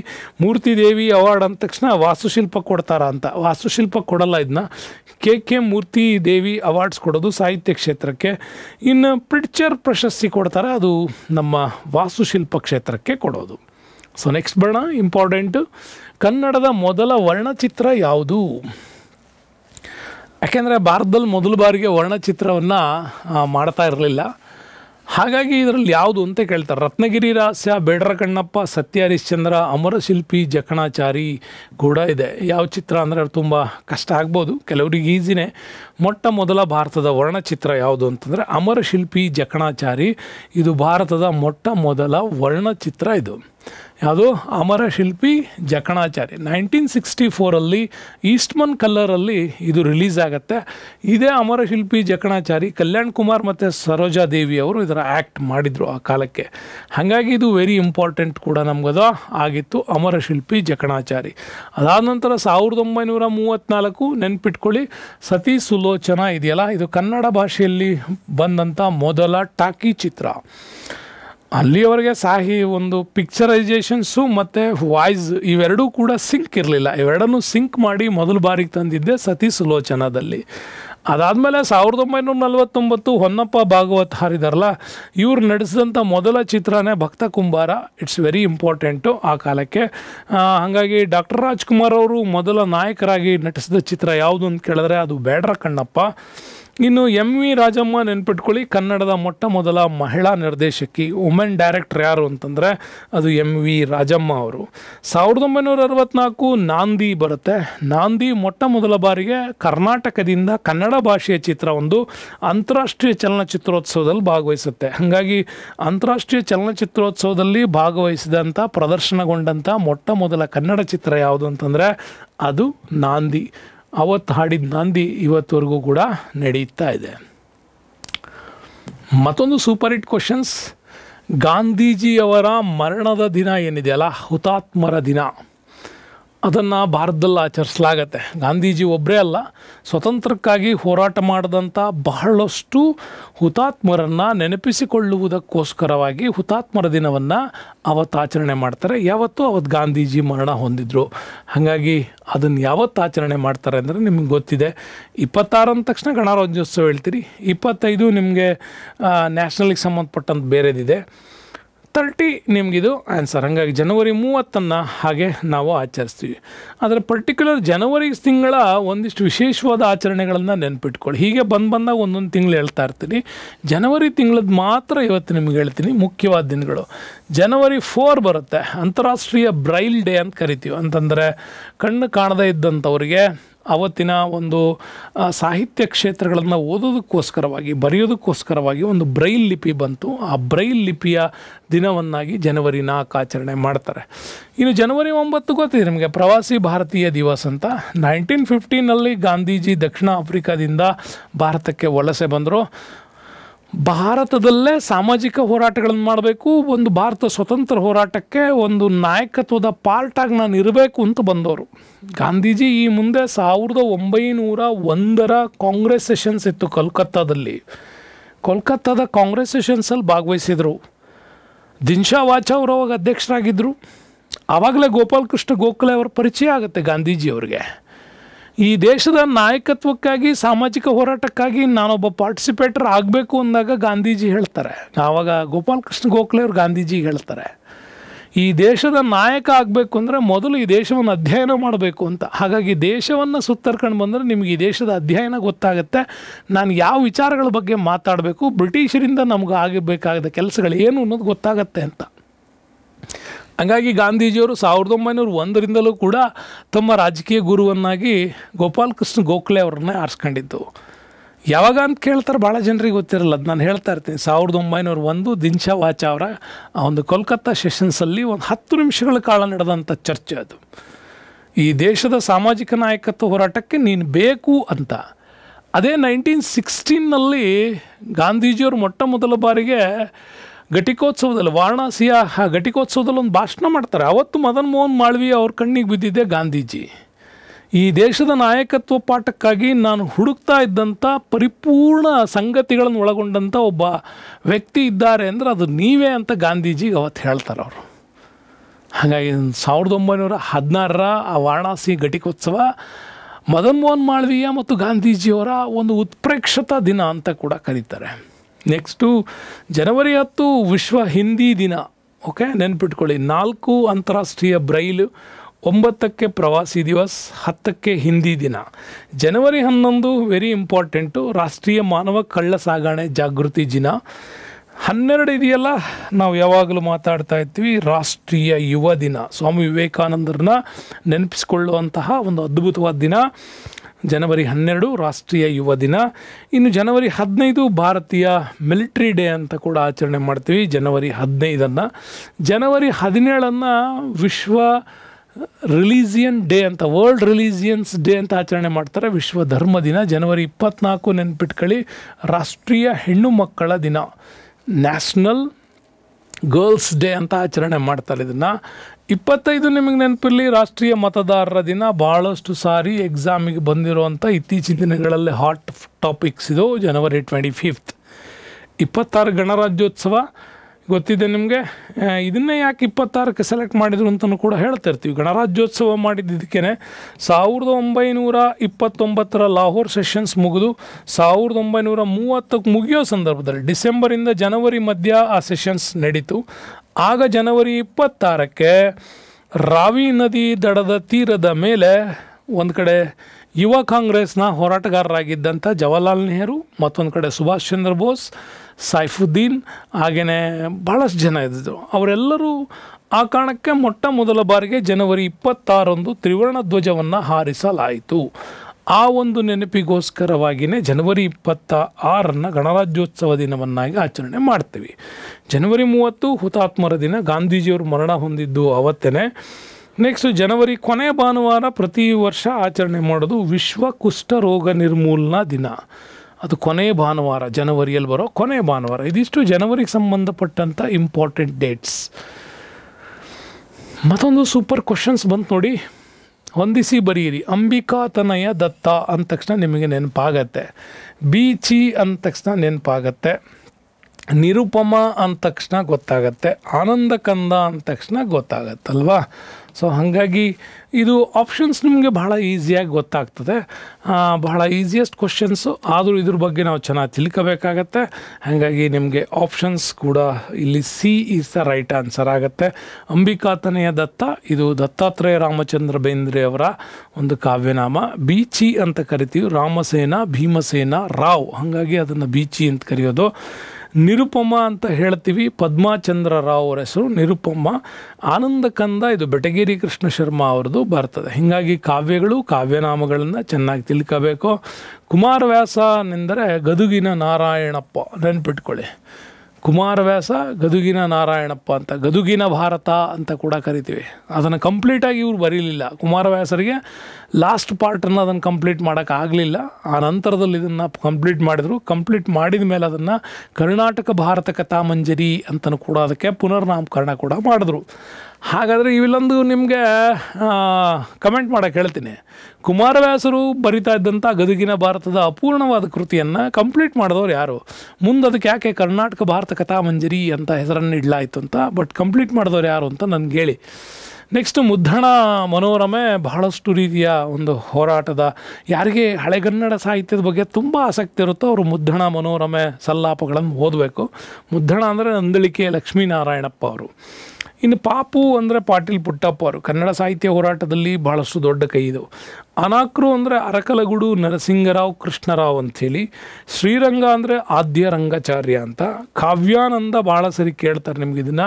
ಸಿದ್ದಯ್ಯ ಪುರಾಣಿಕ್ ಇವರಿಗೆ ಕಾವ್ಯಾನಂದ ಅಂತ ಕರಿತಾಯಿದ್ರು. ಡಿ ವಿ ಜಿ ನಿಮಗೆ ಗೊತ್ತಿದೆ, ಯಾಕೆಂದರೆ ಮಂಕುತಿಮ್ಮನ ಕಗ್ಗದ ಮೂಲ ದೇವನಹಳ್ಳಿ ವೆಂಕಟರಮಣಪ್ಪ ಮತ್ತು ನಮಗೆ ಗುಂಡಪ್ಪ. ಕವಿ ಶಿಷ್ಯ ಪಂಜೆ ಮಂಗೇಶ್ವರಾಯರು. ಮಕ್ಕಳ ಬಗ್ಗೆನ ಕವಿ ಸಾಹಿತ್ಯದ ಬಗ್ಗೆ ನೀವು ನೋಡಬೇಕು ಅಂದರೆ ಅದು ಕವಿ ಶಿಷ್ಯ. ಇನ್ನು ಶ್ರೀನಿವಾಸ ಅಂದರೆ ಗೊತ್ತು ನಿಮಗೆ, ಮಾಸ್ತಿ ವೆಂಕಟೇಶ ಅಯ್ಯಂಗಾರ್, ಮಾಸ್ತಿ ಕನ್ನಡದ ಆಸ್ತಿ ಅಂತ. ಇನ್ನು ನಿರಂಜನ ಕೊಳಕುಂದ ಶಿವರಾಯರು ಬರೀತಾರೆ. ವೈದೇಹಿ ಜಾನಕಿ ಎಸ್ ಮೂರ್ತಿ ಅವರು ವೈದೇಹಿ ಅಂತ ಬರೀತಿದ್ರು. ಆನಂದಕಂದ ಬೆಡಗೇರಿ ಕೃಷ್ಣ ಶರ್ಮಾ ಅವರು. ರಸಿಕ ರಂಗ ಅಂತೇಳಿ ಶ್ರೀ ಮುಗುಳಿ ಅವರು. ಇನ್ನು ಮನುಜ ಅಂದರೆ ದೊಡ್ಡ ರಂಗೇಗೌಡ ಅವ್ರದ್ದು. ತಿರುಕ ನೆನ್ಪಿಟ್ಕೊಳ್ಳಿ, ಮಲ್ಲಾಡಹಳ್ಳಿ ರಾಘವೇಂದ್ರ ಸ್ವಾಮಿಗಳು ಆ ಹೆಸರಿನಲ್ಲಿ ಬರೀತಿದ್ರು. ತ್ರಿವೇಣಿ ಅಂದರೆ ಅನಸೂಯ ಶಂಕರ್. ವಿ ಸಿ ಅಂತ ಬರೆದ್ರೆ ವಿ ಸೀತಾರಾಮಯ್ಯ ಅವರು. ರಾಗ ಅಂತ ಬರೆದ್ರೆ ರಾಮೇಗೌಡರು. ಭಾರತಿ ಅಂದರೆ ತಿರುಮಲೆ ರಾಜಮ್ಮ. ವಾಣಿ ಅಂದರೆ ಸುಬ್ಬಮ್ಮ ಅಂತ ಕೂಡ ಬರೀತಾಯಿದ್ರು. ಆಯಿತು, ನೆಕ್ಸ್ಟ್ ಬರೋಣ. ಭಾರತದಲ್ಲಿರ್ತಕ್ಕಂಥ ಪ್ರಮುಖ ನೃತ್ಯಗಳು ಮತ್ತು ದೇಶಗಳನ್ನು ನೀವು ಹೊಂದಿಸಿ ಬರಿಬೇಕು. ಯಕ್ಷಗಾನ ಇದೆ, ಭರತನಾಟ್ಯ ಇದೆ, ಕಥಕ್ಕಳಿ, ಕೂಚಿಪುಡಿ. ಭಾಳ ಸರಿ ಕೇಳೋ ಅಂಥ 4 ಇಂಪಾರ್ಟೆಂಟ್ ಇವು. 4 ನೀವು ಮಿಸ್ಟೇಕ್ ಮಾಡ್ಕೊಳ್ಳೇಬೇಡಿ, ಯಾಕಂದರೆ 4 ಕಲ್ತ್ಬಿಟ್ರೆ ಉಳಿದೋ ಯಾವನ್ನೇ ಕಾಂಬಿನೇಷನ್ಸ್ ಕೊಟ್ಟರು ಇದನ್ನ ಇಟ್ಕೊಂಡು ನೀವು ಬರಿಬೋದು. ಹಾಗಾಗಿ ಹೊಂದಿಸಿ ಬರೀರಿ. ಇಲ್ಲಿ ಇದು ಇಂಪಾರ್ಟೆಂಟು. ಯಾವುದು ಅಂಥೇಳಿ ನೀವು ಇಲ್ಲಿ ನೋಡಿದ್ರೆ ನಿಮಗೆ ಎ ಆಪ್ಷನ್ಸಲ್ಲಿ ಇದರ ಉತ್ತರ ನಿಮಗೆ ಸಿಗತ್ತೆ ನೋಡಿ. ಏನೋ ಯಕ್ಷಗಾನ ಅಂತ ಬಂದರೆ ನಮಗೆ ಕರ್ನಾಟಕದಲ್ಲಿ ತೆಂಕಣ ಬಡಗಣದಲ್ಲಿ ನಡೀತಲ್ಲ ಯಕ್ಷಗಾನ ಇವು. ನೆಕ್ಸ್ಟು ಭರತನಾಟ್ಯ ಅಂತ ಬಂದ ತಕ್ಷಣ ನಮಗೆ ಯಾವ್ದು ಸಿಗುತ್ತೆ, ತಮಿಳುನಾಡು. ಕಥಕ್ಕಳಿ ಅಂತ ಸಿಕ್ಕರೆ ನಮಗದು ಕೇರಳಕ್ಕೆ ಬರ್ತದೆ. ಇನ್ನು ನಮಗೆ ಕೂಚಿಪುಡಿ ಅಂತ ಬಂದರೆ ಆಂಧ್ರ ಪ್ರದೇಶಕ್ಕೆ ಸಿಗುತ್ತೆ. ಹೀಗೆ 4 ಪ್ರಮುಖವಾಗಿರ್ತಕ್ಕಂಥ ನೃತ್ಯಗಳ ಬಗ್ಗೆ ಕೊಡ್ತಾರೆ. ಇನ್ನೂ ಕೂಡ ನಿಮ್ಗೆ ಇಂಪಾರ್ಟೆಂಟು ಈ ರಾಜ್ಯಗಳು ನೃತ್ಯಗಳ ಬಗ್ಗೆ ನಾವು ನೋಡೋದೇ ಆದರೆ ಕೆಲವು ನೃತ್ಯಗಳು ಮತ್ತು ರಾಜ್ಯಗಳ ಬಗ್ಗೆ ನಾವು ಕೂಡ ಮಾತಾಡ್ತೀವಿ. ಅದರಲ್ಲಿ ಇಂಪಾರ್ಟೆಂಟ್ ನೋಡಿ, ಭರತನಾಟ್ಯ ಅಂದರೆ ತಮಿಳ್ನಾಡಲ್ಲಿ ಬರುತ್ತೆ. ಕಥಕ್ಕಳಿ, ಕಥಕ್ ಮತ್ತು ನೋಟಂಕಿ ಅಂತ. ಕಥಕ್ ಅಂದರೆ ಇದು ಜಾನಪದ ಒಂದು ಪ್ರಮುಖವಾದ ಶಾಸ್ತ್ರೀಯ ನೃತ್ಯ. ಆದರೆ ನೋಟಂಕಿ ಅಂದರೆ ಒಂದು ನಾಟಕ ರೂಪದಲ್ಲಿ ಪ್ರಸ್ತುತಪಡಿಸ್ತಕ್ಕಂಥ ಒಂದು ಸಾಕ್ಷ್ಯಚಿತ್ರ. ಆ ಥರದ ನೋಟಂಕಿ ಉತ್ತರ ಪ್ರದೇಶದಲ್ಲಿ ನಡೆಯುತ್ತೆ. ಕೂಚಿಪುಡಿ ಆಂಧ್ರ ಪ್ರದೇಶ. ಕಥಕ್ಕಳಿ ಅಂದರೆ ಕೇರಳ. ಅಲ್ಲಿ ನಡೀತಕ್ಕಂಥ ಒಂದು ರಿಲಿಜಿಯಸ್ಸಲ್ಲಿ ಮೋಹಿನಿ ಅಟ್ಟಂ ಕೂಡ ಬರುತ್ತೆ, ಅದು ಕೇರಳದ್ದು. ಮಣಿಪುರಿ ಅದು ಮಣಿಪುರ. ಒಡಿಸ್ಸಿ ಒಡಿಶಾ, ಇವೆಲ್ಲ ನೆನಪಿರ್ತವೆ. ಸತ್ತಾರಿಯಾ ಅಂತ ಬಂದರೆ ಇದು ಅಸ್ಸಾಮಲ್ಲಿ ಮಾಡ್ತಕ್ಕಂಥ ಪ್ರಮುಖವಾಗಿರ್ತಕ್ಕಂಥದ್ದು ಸತ್ತಾರಿಯಾ. ಇನ್ನು ಗಾರ್ಬಾ ಅಂತೂ ನಿಮಗೆ ಗೊತ್ತಿರುತ್ತೆ, ಪ್ರತಿ ಸಾರಿ ಗುಜರಾತ್. ಓಕೆ, ಹಾಗೆಯೇ ತರಂಗಮೇಲ್ ಅಂತ ಕರಿತೀವಿ, ಗೋವಾದಲ್ಲಿ ನಡೆಯುತ್ತೆ. ಧಮಾಲ್ ಅಂತಂದರೆ ಹರಿಯಾಣದಲ್ಲಿ. ಬಿರ್ಸಾ ಮುಂಡಾ ನೃತ್ಯಗಳು ಬರೋದು ಜಾರ್ಖಂಡದಲ್ಲಿ. ಕೊಲ್ಲಂ ಬರೋದು ಮಿಜೋರಾಮಲ್ಲಿ. ಪಂಜಾಬಲ್ಲಿ ಗೊತ್ತಲ್ಲ ನಿಮಗೆ, ಭಾಂಗ್ರಾ. ನೆಕ್ಸ್ಟು ರಾಸ್ಲೀಲಾ ಬರೋದು ಉತ್ತರಾಖಂಡದಲ್ಲಿ. ಇವಿಷ್ಟು ಪ್ರಮುಖವಾಗಿರ್ತಕ್ಕಂಥ ಬಗ್ಗೆ ನಾವು ಮಾತಾಡ್ತೀವಿ. ನೆಕ್ಸ್ಟ್ ಬರೋಣ, 2ನೇ ವಿಶ್ವ ಕನ್ನಡ ಸಮ್ಮೇಳನ ಎಲ್ಲಿ ನಡೆದಿದೆ ಅಂತ. ವಿಶ್ವ ಕನ್ನಡ ಸಮ್ಮೇಳನ ನಡೆದಿದ್ದೇ 2. ಎಲ್ಲಿ 2ನೇದು ಅಂತ ಕೇಳಿದ್ದಾರೆ. ಸೊ ಇದಕ್ಕೂ ಕೂಡ ನಿಮಗೆ 2 ಕಡೆ ವಿಚಾರಗಳು ಗೊತ್ತು, ಒಂದು ಮೈಸೂರು ಮತ್ತೊಂದು ಬೆಳಗಾವಿ ಅಂತ. 2 ವಿಷಯ. ಹಾಗಾದರೆ 2ನೇ ವಿಶ್ವ ಕನ್ನಡ ಸಮ್ಮೇಳನ ನಡೆದಿದ್ದು ಬೆಳಗಾವಿಯಲ್ಲಿ. ಇದು ನಿಮಗೆ ನೆನಪಿರಲಿ. 2 ವಿಶ್ವ ಕನ್ನಡ ಸಮ್ಮೇಳನಗಳು ನಡೀತು. ಮೊದಲನೇ ಸಮ್ಮೇಳನ ನಡೆದಿದ್ದು 1985 ಮೈಸೂರಲ್ಲಿ. ಶಿವರಾಮ್ ಕಾರಂತರು ಆವಾಗ ಅಧ್ಯಕ್ಷತೆ ವಹಿಸ್ಕೊಂಡಿದ್ರು. ಶಿವರಾಮ್ ಕಾರಂತರ ಅಧ್ಯಕ್ಷತೆಯಲ್ಲಿ ಮೊದಲ ಸಮ್ಮೇಳನ ನಡೀತು. ಆವಾಗ ಆ ಸಮ್ಮೇಳನವನ್ನು ಉದ್ಘಾಟಿಸಿದವರು ಕುವೆಂಪು ಅವರು. ಹಾಗೆ ಇದಕ್ಕೆ ರಾಜೀವ್ ಗಾಂಧಿಯವರು ಕೂಡ ಮುಖ್ಯ ಅತಿಥಿಗಳಾಗಿ ಭಾಗವಹಿಸಿದರು ಆ ಸಂದರ್ಭಕ್ಕೆ. ಹಾಗಾಗಿ ವೆರಿ ಇಂಪಾರ್ಟೆಂಟ್ ಆಗತ್ತಿದ್ದು ಮೊದಲ ಕನ್ನಡ ಸಮ್ಮೇಳನ, ವಿಶ್ವ ಕನ್ನಡ ಸಮ್ಮೇಳನ. 2ನೇ ವಿಶ್ವ ಕನ್ನಡ ಸಮ್ಮೇಳನ ನಡೆದು 2011ರಲ್ಲಿ, ನೆನ್ಪಿಟ್ಕೊಳ್ಳಿ, ಬೆಳಗಾವಿನಲ್ಲಿ ನಡೀತು. ಆವಾಗ ಅದರ ಅಧ್ಯಕ್ಷತೆಯನ್ನು ವಹಿಸ್ಕೊಂಡಿದ್ದವರು ಕರ್ನಾಟಕದ ಮುಖ್ಯಮಂತ್ರಿಯಾಗಿದ್ದ BS ಯಡಿಯೂರಪ್ಪನವರು. ಉದ್ಘಾಟನೆ ಮಾಡಿದವರು ಅವತ್ತು NR ನಾರಾಯಣ ಮೂರ್ತಿಯವರು ಇದನ್ನು ಉದ್ಘಾಟನೆ ಮಾಡಿದರು. ವಿಶೇಷ ಅತಿಥಿಯಾಗಿ ಐಶ್ವರ್ಯ ರೈ ಅವರು ಭಾಗವಹಿಸಿದರು. ಸಮಾರೋಪ ಸಮಾರಂಭದ ಅಧ್ಯಕ್ಷತೆಯನ್ನು ಜವರೇಗೌಡರು ಅವತ್ತು ವಹಿಸ್ಕೊಂಡಿದ್ರು. ಹಾಗಾಗಿ ಇದು 2ನೇ ಸಮ್ಮೇಳನ ನಡೆದಿದ್ದು ಬೆಳಗಾವಿಯಲ್ಲಿ. ಪ್ರಶ್ನೆ ವಿಶ್ವ ಕನ್ನಡ ಸಮ್ಮೇಳನದ ಬಗ್ಗೆ ಕೇಳಿದಾಗ 1ನೇದು ಮೈಸೂರು, 2ನೇದು ಬೆಳಗಾವಿ. 1ನೇದರ ಅಧ್ಯಕ್ಷರು ಶಿವರಾಮ್ ಕಾರಂತರು, 2ನೇ ಅಧ್ಯಕ್ಷರು ಯಡಿಯೂರಪ್ಪನವರಾಗಿದ್ದರು. ಅಲ್ಲಿ ಕುವೆಂಪು ಉದ್ಘಾಟಿಸ್ತಾರೆ, ಇಲ್ಲಿ NR ನಾರಾಯಣ ಮೂರ್ತಿ. ಅಲ್ಲಿ ವಿಶೇಷ ಅತಿಥಿ ರಾಜೀವ್ ಗಾಂಧಿ, ಇಲ್ಲಿ ವಿಶೇಷ ಅತಿಥಿ ಐಶ್ವರ್ಯ ರೈ ಅವರು. ಲಾಸ್ಟ್ ಸಮಾರೋಪ ಸಮಾರಂಭದಲ್ಲಿ ಜವರೇಗೌಡರು ಇಲ್ಲಿ ಇದ್ದರು, ಅದು ಕೂಡ ನಿಮಗೆ ನೆನಪಿರಲಿ. ನೆಕ್ಸ್ಟ್ ಬರ್ತೀವಿ. ಪ್ರಖ್ಯಾತ ವ್ಯಕ್ತಿಯಾದಂಥ ಅಮೀರ್ ಖುಸ್ರೋ ಯಾವುದರ ವಾದಕ? ಸಿತಾರ್, ಕವಿ, ವಯಲಿನ್ ಮತ್ತು ಆಸ್ಥಾನದ ಜಾದೂಗಾರ ಅಂತ ಬಂದರೆ ನಿಮಗೆ ಯಾವಾಗಲೂ ಗೊತ್ತಿದೆ, ಅವರು ವೆರಿ ಇಂಪಾರ್ಟೆಂಟಾಗಿ ಕವಿ ಆಗಿದ್ದಂಥವ್ರು. ಮುಂದೆ ಅವರೊಂದಿಷ್ಟು ಸಾಧನೆಗಳನ್ನ ನೀವು ನೋಡೋದಾದರೆ ಅದು ಕೂಡ ವೆರಿ ಇಂಪಾರ್ಟೆಂಟಾಗಿ ಒಂದಿಷ್ಟು ಸಾಧನೆಗಳನ್ನು ಅವ್ರ ಬಗ್ಗೆ ನಾವು ತಿಳ್ಕೋಬೇಕಾಗತ್ತೆ. ಏನು ಅಂಥೇಳಿ ನೋಡೋಣ. ಅಮೀರ್ ಖುಸ್ರೋ ವಿಚಾರಕ್ಕೆ ಬರೋಣ. ಫಸ್ಟ್ ಸ್ನೇಹಿತರ, ಅಮೀರ್ ಖುಸ್ರೋ ಒಬ್ಬ ಶ್ರೇಷ್ಠ ಸೂಫಿ ಸಂತ. ನೆನ್ಪಿಟ್ಕೊಳ್ಳಿ, ದೆಹಲಿ ಸುಲ್ತಾನರ ಕಾಲದಲ್ಲಿ ಇಲ್ತಮಿಷ್ನ ಕಾಲಕ್ಕೆ ಭಾರತಕ್ಕೆ ಪರಿಚಯ ಆಗ್ತಾರೆ. ಸೊ ಅಲ್ಲಿಂದ ದೆಹಲಿ ಸುಲ್ತಾನರ 8 ಅರಸರಿಗೆ ಅವರು ಆಸ್ಥಾನ ಕವಿಯಾಗಿಯೂ ಕೂಡ ತನ್ನ ಸೇವೆಯನ್ನು ಸಲ್ಲಿಸಿದ್ದಾರೆ. ದಂಡನಾಯಕನಾಗಿ, ಮಂತ್ರಿಯಾಗಿ, ಆಧ್ಯಾತ್ಮಿಕ ಗುರುವಾಗಿ, ಇನ್ನು ಎಲ್ಲ ರೀತಿಯಲ್ಲೂ ಕೂಡ ಅವರು ಸೇವೆಯನ್ನು ಸಲ್ಲಿಸಿರ್ತಕ್ಕಂಥದ್ದು ನಮಗೆ ಕಾಣುತ್ತೆ. ಆದರೆ ಆ ದೆಹಲಿ ಸುಲ್ತಾನರ ಕಾಲದ ಅತ್ಯಂತ ಪ್ರಮುಖ ಸೂಫಿ ಸಂತ ಅಂತಂದರೆ ಅದು ನಮಗೆ ಅಮೀರ್ ಖುಸ್ರೋ ಸಿಗ್ತಾರೆ. ಅಮೀರ್ ಖುಸ್ರೋ ಯಾರ ಶಿಷ್ಯ ಅಂತ ಕೇಳಿದ್ರೆ ನಿಜಾಮುದ್ದೀನ್ ಔಲಿಯಾ ಬರ್ತಾರೆ ದೆಹಲಿನಲ್ಲಿ. ಆ ನಿಜಾಮುದ್ದೀನ್ ಔಲಿಯಾ ಇವರ ಆಧ್ಯಾತ್ಮಿಕ ಗುರು. ಇಲ್ಲಿಂದ ಶುರುವಾಗುತ್ತೆ ಉರ್ದು ಸಾಹಿತ್ಯದ ಜನಕ ಅಂಥೇಳಿ ಕೂಡ ಅಮೀರ್ ಖುಸ್ರೋವನ್ನು ಕರಿತೀವಿ. ಇನ್ನು ಭಾರತದ ಗಿಳಿ ಅವ್ರನ್ನ ಆ ಹೆಸರಿನಿಂದನೂ ಕೂಡ ಹೇಳ್ತಾರೆ. ಇನ್ನು ಗಜಲ್ ಮತ್ತು ಕವ್ವಾಲಿ ಗೀತೆಗಳ ರಚನೆಕಾರ, ಜೊತೆಗೆ ಸಿತಾರನ್ನು ಕಂಡು ಹಿಡಿದವ್ರು ಅವರೇ. ಸಿತಾರ್ನ ಆವಿಷ್ಕಾರ, ಅದರಲ್ಲೂ ಕೂಡ 8 ತಂತಿಗಳನ್ನು ಒಳಗೊಂಡಿರ್ತಕ್ಕಂತಹ ಸಿತಾರ್ನ ಮೊದಲು ಅವರು ಆವಿಷ್ಕಾರ ಮಾಡಿದ್ದು. ನೆಕ್ಸ್ಟು ಇಲ್ತಮಿಷ್ ಕಾಲದಿಂದ ಇವರು ದೆಹಲಿ ಸುಲ್ತಾನರ ಸೇವೆಗೆ ಸೇರ್ತಾರೆ. ಜೈನುಲ್ ಫುತಹ, ದಿವಾನ್ ಉಲ್ ಫುತಹ, ತುಘಲಕ್ನಾಮಾ ಪ್ರತಿ ಬಾರಿ ಕೇಳ್ತಾರೆ. ನೆನ್ಪಿಟ್ಕೊಳ್ಳಿ, ತುಘಲಕ್ನಾಮ ಇವರು ಬರೆದಂಥ ವೆರಿ ಇಂಪಾರ್ಟೆಂಟ್ ಆಗಿರ್ತಕ್ಕಂಥ ಒಂದು ಜೀವನ ಚರಿತ್ರೆ ಪುಸ್ತಕ. ಅದು ದೆಹಲಿ ಸುಲ್ತಾನರ ತುಘಲಕ್ ಸಂತತಿ ಬಗ್ಗೆ. ನೂಹಿ ಸಿಪಿಹಾರ್ ಅನ್ನೋದು ಇವರ ಪ್ರಸಿದ್ಧ ಕೃತಿ. ಇಂಥ ಅನೇಕ ಪ್ರಸಿದ್ಧ ಕೃತಿಗಳನ್ನು ಬರೆದವರೇ ಯಾರಪ್ಪ ಅಂತಂದರೆ ಈ ಒಂದು ಅಮೀರ್ ಖುಸ್ರೋ ಅವರು. ಸೊ ಇದು ನಿಮಗೆ ಸರಿಯಾಗಿ ನೆನಪು ಇರಬೇಕಾಗತ್ತೆ. ನೆಕ್ಸ್ಟ್ ಬಂದರೆ ಗೋಳಗುಮ್ಮಟದ ಬಗ್ಗೆ ಒಂದು ಪ್ರಶ್ನೆ ಇದೆ ನೋಡಿ. ವೆರಿ ಇಂಪಾರ್ಟೆಂಟ್ ಕ್ವಶನ್ಸ್ ಇದು. ಗೋಳಗುಮ್ಮಟದ ಬಗ್ಗೆ ಕೊಟ್ಟಿದ್ದಾರೆ. ಏನಿದೆ? ಗೋಳಗುಮ್ಮಟದ ವೈಶಿಷ್ಟ್ಯತೆ ಏನು? ಮೊಹಮ್ಮದ್ ಆದಿಲ್ ಶಾ ಅವರ ಭವ್ಯ ಸಮಾಧಿ ಕೂಡ ಹೌದಿದು. ಅದರಲ್ಲಿ ಇಂಪಾರ್ಟೆಂಟು ಭಾರತದ ಅತಿ ಎತ್ತರದ ಭವ್ಯ ಸಮಾಧಿ, ಕೆಂಪು ಮರಳುಗಲ್ಲಿಂದ ನಿರ್ಮಿಸಿದೆ. ನಿರ್ಮಾಣವಾದುದು ಅತಿ ದೊಡ್ಡ ಏಕಾಕಾರದ ಗುಮ್ಮಟ ಯಾವುದೂ ಅಲ್ಲ ಅಂತ 4 ಆಪ್ಷನ್ಸ್ ಕೊಟ್ಟಿದ್ದಾರೆ. ಸೊ ಮೊಹಮ್ಮದ್ ಆದಿಲ್ ಶಾ ಅವರ ಒಂದು ಭವ್ಯ ಸಮಾಧಿಯಾಗಿರೋ ಈ ಗೋಳಗುಮ್ಮಟದ ವೈಶಿಷ್ಟ್ಯತೆ ಏನು ಅಂತ ನಾವು ನೋಡುವಾಗ ಇದು ನಿರ್ಮಾಣವಾದ ಅತಿ ದೊಡ್ಡ ಏಕಾಕಾರದ ಒಂದು ಗುಮ್ಮಟ. ಇದ್ರ ಬಗ್ಗೆ ಕಂಪ್ಲೀಟ್ ಡೀಟೇಲ್ಸ್ ನಾವು ನೋಡೋದಾದರೆ, ಗೋಳಗುಮ್ಮಟ 1626ರಿಂದ 1656ರಲ್ಲಿ ನಿರ್ಮಾಣವಾಗಿದೆ ಈ ಒಂದು ಗೋಳಗುಮ್ಮಟ. ಸೊ ಇದರ ಎತ್ತರ 51 ಮೀಟರ್ ಕೂಡ ಇತ್ತು. ನೆನಪಿಟ್ಕೊಳ್ಳಿ, ಯಾಕೆ ಅಂತಂದರೆ ಅಕ್ಬರ್ ಮರಣ ಹೊಂದಿದ ನಂತರ ಉತ್ತರ ಭಾರತದಲ್ಲಿ ಜಹಾಂಗೀರ್ನ ಟೈಮ್ ನಡೀತಾ ಇತ್ತು ಅವಾಗ. ಓಕೆ, ಜಹಾಂಗೀರ್ ಆಗ ದಕ್ಷಿಣ ಭಾರತದಲ್ಲಿದ್ದವನೇ ಈ ಮೊಹಮ್ಮದ್ ಆದಿಲ್ ಶಾ ಇದ್ದವಾಗ. ಯಾಕೆ ಅಂತಂದರೆ 1605ರಿಂದ ಜಹಾಂಗೀರ್ನ ಪೀರಿಯಡ್ ಸ್ಟಾರ್ಟ್ ಇದು 26ರವರೆಗೂ. ಆನಂತರ ಶಹಜಹಾನ್ ಕೂಡ ನಡೀತಾ ಇತ್ತು. ಹಾಗಾಗಿ ಜಹಾಂಗೀರ್ ಮತ್ತು ಶಹಜಹಾನ್ನ ಕಾಲಾವಧಿಯಲ್ಲೇ ಈ ದಕ್ಷಿಣ ಭಾರತದಲ್ಲಿ ಮೊಹಮ್ಮದ್ ಆದಿಲ್ ಶಾ ಇದ್ದ. ಈ ಮೊಹಮ್ಮದ್ ಆದಿಲ್ ಶಾ ಈ ತನ್ನ ಒಂದು ಎತ್ತರವಾದ ಗುಮ್ಮಟವನ್ನು ಕಟ್ತಾನೆ. ಮುಂದೆ ಅವನ ಗೋರಿನೂ ಕೂಡ ಅದೇ ರೆಡಿ ಆಗುತ್ತೆ. ಇನ್ನು ಇದನ್ನು ಮಾಡಿದಂಥ 2 ಶಿಲ್ಪಿಗಳು ಅಂದರೆ ಒಬ್ಬ ಯಾಕೂತ್, ಇನ್ನೊಬ್ಬ ದಾಬೂಲ್ ಅಂತ. ಇವರಿಬ್ಬರು ಭಾರತದವರೇನಲ್ಲ, ಪರ್ಷಿಯಾದಿಂದ ಭಾರತಕ್ಕೆ ಕರೆಸ್ಕೊಳ್ಳಲಾಗಿತ್ತು. ಗಾತ್ರದಲ್ಲಿ ನೋಡಿದ್ದು 2ನೇ ದೊಡ್ಡ ಗುಮ್ಮಟ ಅಂತ ಕರಿತೀವಿ. ವರ್ಲ್ಡಲ್ಲಿ ಇದನ್ನು ನೋಡಿದಾಗ ವರ್ಲ್ಡಲ್ಲೇ 2ನೇ ದೊಡ್ಡ ಗುಮ್ಮಟ. ಮೊದಲನೇದು ಯಾವುದು ಅಂದರೆ ಇಟಲಿಯಲ್ಲಿ ಕಟ್ಟಿರ್ತಕ್ಕಂಥ ಬೆಸಲಿಕಾ ಚರ್ಚ್ ಏನಿದೆ ಇದು ನಮಗೆ ವೆರಿ ಇಂಪಾರ್ಟೆಂಟು, ಮೊದಲನೇದಾಗತ್ತೆ ವರ್ಲ್ಡಲ್ಲಿ. ಭಾರತದಲ್ಲಿ ಇದು ದೊಡ್ಡದು.